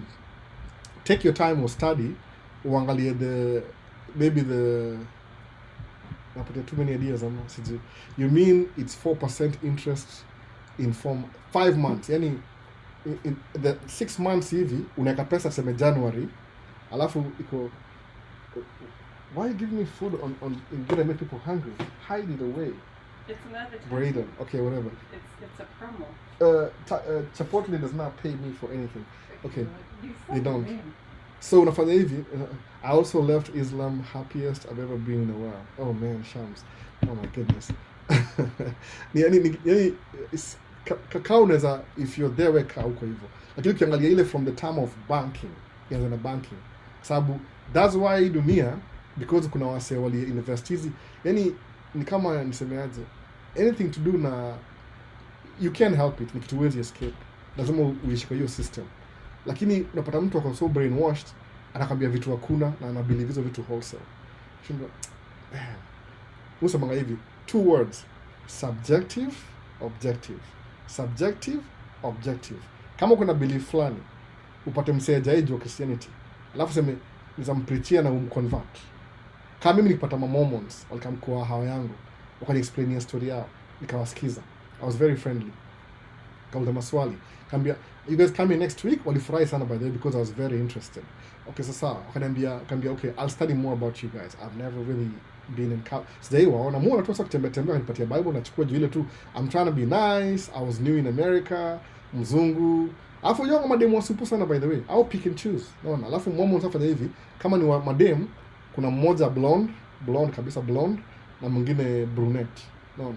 Ama blonde na Chinese, blonde na Hawaii, blonde na black, hivyo au wakipi hivyo. So blonde ndio superior, alafu mwingine black. So which means iko ingrained na racism. Naona. Na racism kusema kweli kabisa, objective truth is a social construct. Sababu is not consistently true. You switch depending on which generation you are in. Naona. So kuna wase nimesema hapa hivi kweli kabisa. 18th century all the Middle East Europeans were white. 19th century Middle East imedropiwa au ni Arab sasa. So it matters, no. Wengine husema tuko kwa simulation test ya advanced civilization. No, that's not what it is. Go to reality, no. Your life ni real sahi. If you want to make progress, okay, hautakuwa rich because you work hard. It's a lie. That's a lie by the way. But ni ile don't stop trying. Sababu ni ile wewe mwenyewe whatever it is, ile teaching inasemangaje, hata historical Jesus, hiyo jina Jesus historically kwa preaching kuna preaching, kuna competing nini, kuna gnostics na agnostics. So gnostic gospel hiyo about the teaching of Jesus ilikuwa God dwells in you. So kama wewe ni self sufficient, ndani yako kuna system, kuna kila kitu, angalia vile mwili iko, kuna brains, kuna roho na dunda, nobody gives you that life, kuna unazaliwa nayo. So do you need anything extra? Nasema hivyo tu. No. So even nimesema hivyo, sikwambia ati what to do, I'm not telling you what to do. Sasa maaje Pope sijui Calixtus II officially and universally forbade marriage for priests, deacons and subdeacons. Existing marriages were ordered to be dissolved. That was in 1132 AD. It's so real. Uni Richie amepata hiyo document leo. Ni hivyo. The reason why waliwacha priests wasioane is because ni kusave pesa ya ile parish. Because kama parish yetu hapa Minneapolis ilikuwa na story ya molestation, unaona. So kiambiwa mwanaume asioe na akona needs, anafanya nini? How do you prevent those needs? Unaona, na machalisi waangalia na madem kila siku, yani every second in a click. Tint. Ni hormone itangaje hormone. It's like you're going against biology. Unaona hivyo. Ati usioe. Na ni for the reasons of anyway, say more. So inakuwa shaky. Subjective, objective. Kama utakuenda mbele. Kama it makes sense kwa wewe na ni subjective, testosterone, exactly. Testosterone. No. Dema pita hivi ina conversation nasema immediately. Kwa nini? Juu testosterone ina fire full time. Alafu naambia priest usikuwe na testosterone. So because they're so holy and humble, wanataka kufanya mambo na watoi. So hii parish ya Minneapolis hapa hivi ilikuwa bankrupt. Kwa nini? Because there were so many lawsuits, na lawsuits ilikuwa na ile compensation. So they lost so much money, wakafile for bankruptcy because they didn't have any more money left kulipa hizo makesi za nini. Kwa sababu kesi ni hivi, ukiaccuse msela alafu a win kesi, you have to pay them compensation. So kuna watoi ili iko bankrupt. Unaona hivyo? So is it natural to you? Is it subjective or objective? Afadhali kwa kama wale mafadha wa Kenya na mafadha Catholic but wana mawife kando chini ya maji. Unaona? Inawasaidia. Huwezi kuwa rational kama utake care of testosterone. No. Because it was so many lawsuits and also compensation, so they lost so much manual for exactly when they filed for bankruptcy. No. Juso kibaki una watoi una kumaliza needs zako na watoto wale, naona altar boys na nini, man, no, ni unnatural. So sema tu wacha tuna nature ikue. When a human being, if you're thinking about something, your brain, musemanga hivyo, mimi particularly, I'm not so special, I'm very average. I'm extremely average, by the way. As average as, maybe niko below average kidogo tena. Hata si average kabisa, I'm below average. Jumi, nikitry kitu, ndio kufanya in the beginning, then I try again, and again, and again, and again, until, it makes sense. Good. So I'm very below average. Wewe kama uko average, you're thinking about something, do it. See what happens. No. Singoje siju confirm na religion ama my nini, my tribe, hata hiyo tribal achana na hiyo story mob. Tribal ni ujinga tu. Naona. Yaani hiyo ni division. Ni social kwa psychology, ama si psychology, sociology, social construct. Imekuwa created na mtu for some benefits. Naona hivyo. Mimi ni mkale, president mkale, na succeed, na uko broke every day. Ama useme Brazil. Brazil doesn't care about you. I will say, what's out, by the way? I was watching the World Cup. Most of them are millionaires. By the way, millionaires. No. I'm getting multi-millionaire. Our players are no. Because their job is to entertain the crowds, the masses. No, even. So they're like, oh, emotions, Brazil on a lose. Who cares? Win or lose, whatever. No. Oh, they did that. Nikilemu fry ni ile squeezy. Nimegundua mbona Argentina ina wasa black. Because I know history. Why does Argentina ni Messi peke yake? Yeah, Messi, you're so good. How many black people who are good in soccer in Argentina, now they can never qualify for the national team? Kwa nini? Sponsored by racism. No. Argentina, it goes so extreme that kuna watu black Argentina, they don't even include them in the census. Imagine. Alafu naambia ati mimi niko na religion. Oh, please, man. You see, it's anyway, imagine hivyo. So na Brazil kuna watu weusi. Unaona? Hata watu wasa wako weusi. wale Brazilian mujua hapa hivi hii city the Brazilians na wajua wengi wao wako nyeusi maybe wako light skin kidogo lakini manyeusi tu wana mapua lips na hii lips hii structure hii ni ya the real human beings. Mbona hivyo Argentina haina Mwafrika akicheza game. Angalia France ni African team technically. Ndembele nashindwa who's playing with who. No. Hata anyway yani inakapia yani there's so much about the history nashindwa ni aje. Umeona? Anyway, kawa chini game bana. Game imeendelea. So tumekaa hapa almost 2 hours. Tumalize. Kama una swali yote, nini contact information yangu yako kwa YouTube channel, kwa description section. Description section ni ile chini ya YouTube. Sijui niwashowaje, kuna wasa waonangi ya story. Unachukua YouTube hapa hivi, kuna wasa unaza, wapi sioni albu. Unachukua video moja, alafu unaangalia description ya video kwa YouTube. TikTok nitaka kwa kadini contact information kwa page. Walikataa walisema I can't do that. Sijui maybe ni rules zao. So mwaga na tu ile link ya Maisha State YouTube channel. Mwanza hivi video zangu hizo ngazi ko prioritize for YouTube kwanza because hiyo ndio the hardest. Ukimake video for YouTube ina work in all the other platforms. So mwanza na YouTube kwanza, this is the hardest to make. Uanze sijui na description, ukuje thumbnail, ukuje sijui ni nini, uangalie sijui tags, hashtags, YouTube tags. So unazi transfer kwa hizi zingine na kwa rahisi. So mwanza na YouTube the hardest thing, alafu nenda kwa easy. Hard in the beginning, easy. So if you want to get in touch, nitumie a text message. Ukiongea mambo ya camera tutaongea na wewe the whole day because I'm still learning how to do it too. I'm getting better every day because more attend hizi meetings manini 2 hours 3 hours na share na wase. Kuna community wa Minneapolis photography group kutoka hiyo. Wife alini sign up na hiyo group. So nikienda huko hivyo I learned so much. Hata wewe sasa Charcoals uzashangaa utapata in your city there's a group that exists like that. Hata somebody uzaenda pale mu exchange na msee lens for a week. No.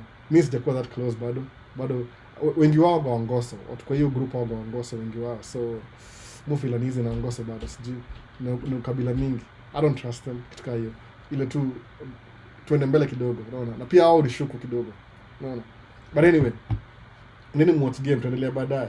But usiwache mambo ya religion kama hiyo ndio inakusaidia sai. Ride until ifikishe mali kufikisha. Kama una pray wewe pray. Kwa sababu pray ni ile unaongea na Mungu wako. Wewe na Mungu wako mnaongea which dwells in you. Kumbuka hivyo. Usiseme ati kupray ni mbaya. Ongea na Mungu wako. Wewe mwenyewe speak. Kwa sababu ausema whatever you ile kama mostly associated na Buddhism. Buddhism I believe na vitu. And I study Buddhism kabisa. Due according to history ausema ngaje Jesus, the historical Jesus alienda China, akaenda India, akaenda Africa, ndiye akarudi. Unaona? Ndiye Egypt, alienda China, India, Egypt, akarudi hapo Middle East. Ndio saka akakuwa a teacher. Akaona ile aliconnection with himself, meditation. Ndio unaona he was 12, disappear 18, 33. Hii time yote yeye alikuwa analala. Na alikuwa alive, alikuwa na bibi na watoto, akaoa, akazikwa. Unaona? Hiyo the hidden awesome anga hivyo. Juu mtu akijua hiyo kweli ya Jesus historical ata lose religion. That make sense anymore. Hizi ni stories na float pale nje by the way. I'm not the one saying them. Nilanze vitu zote pia. Ziko preserved by the history. But kwa sababu kwa too blindsided. Ukiwachia wase power mingi au enda kuna vitu gani? Colonialism, fascism, racism. Ndio vitu zote hizo zinakaa. Juu na control pako kwa when is zombie, unaona. Think for yourself. Kwa utakudu kitu. Now if anything crosses your mind, ataka ina linger around. Just do it. Nimesemaje kama unataka photography, chukua camera, go out there, take pictures. Yeah, kila kitu you see. There's beauty out there. No. Kuna frogs, kuna chura na frog the same thing. Kuna ducks, kuna crocodiles maybe, kuna animals, kuna simba, kuna elephant. Take pictures of everything. Sababu kuna msee kuja Africa ajui na kaaje. Akiona picha yako kwa Instagram na huko Africa na yako pale, the more you do it the better you become. Kama wewe ni msee average kama mimi. But kama wewe ni a personality genius, utatu one day kila kitu ushamaliza. Umeona? Alafu msomangaje is not about the destination where you're headed to. The journey matters more. The journey. More appreciate ile when I'm learning something, ile the process of learning iko more fulfilling than the destination arriving. Some believe as a human being you never arrive. You never arrive. Uta arrive when you stop breathing. Hautakuwa mbali sana. You're just gonna be 6 feet under. 6 feet under. 6 feet si mbali, hapo tu chini. People will be walking over you. So you never arrive. So embrace the journey. Embrace failure. Hizi vitu zote hizi. Embrace failure, embrace journey. As long as kuna objective. This is my goal. I'm failing before I get to my goal. Ushafikia hiyo goal hivi, sema nisha achieve next goal. No, enda kwa the next goal. No. Shams amesema religion is BS. Yeah, kwa watu kama uko offended, I'm so sorry. I didn't mean to. Ile tu one day utakuja kujua kuna nangaje, utaangalia history. But if you don't really bother, just keep doing what you're doing. Siwezi kuambia. Nisije kuambia wase what to do. Na kama sema ile tu jua tu exactly what you're here for. Your purpose. Una set goal, unaimaliza. See you the next one, basi wase. Whatever, peace. Peace. Acha niza TikTok basi. Kuna recording na posti recording on Friday this week. Kama umemiss live yote najua si kila msee oga hapa kila siku. Hata kuna option ya log out. Man, TikTok. Where do we log out? Hakuna option. Imekataa. Oh, hapa. Okay, sawa. And wamechange nini? Wamechange settings. YouTube. Nani mwisho ilikuwa Richie maze? Naona Richie. Enda jitafutia wenyewe watu wa enda ujitafutia mwenyewe hizi vitu. Sawa.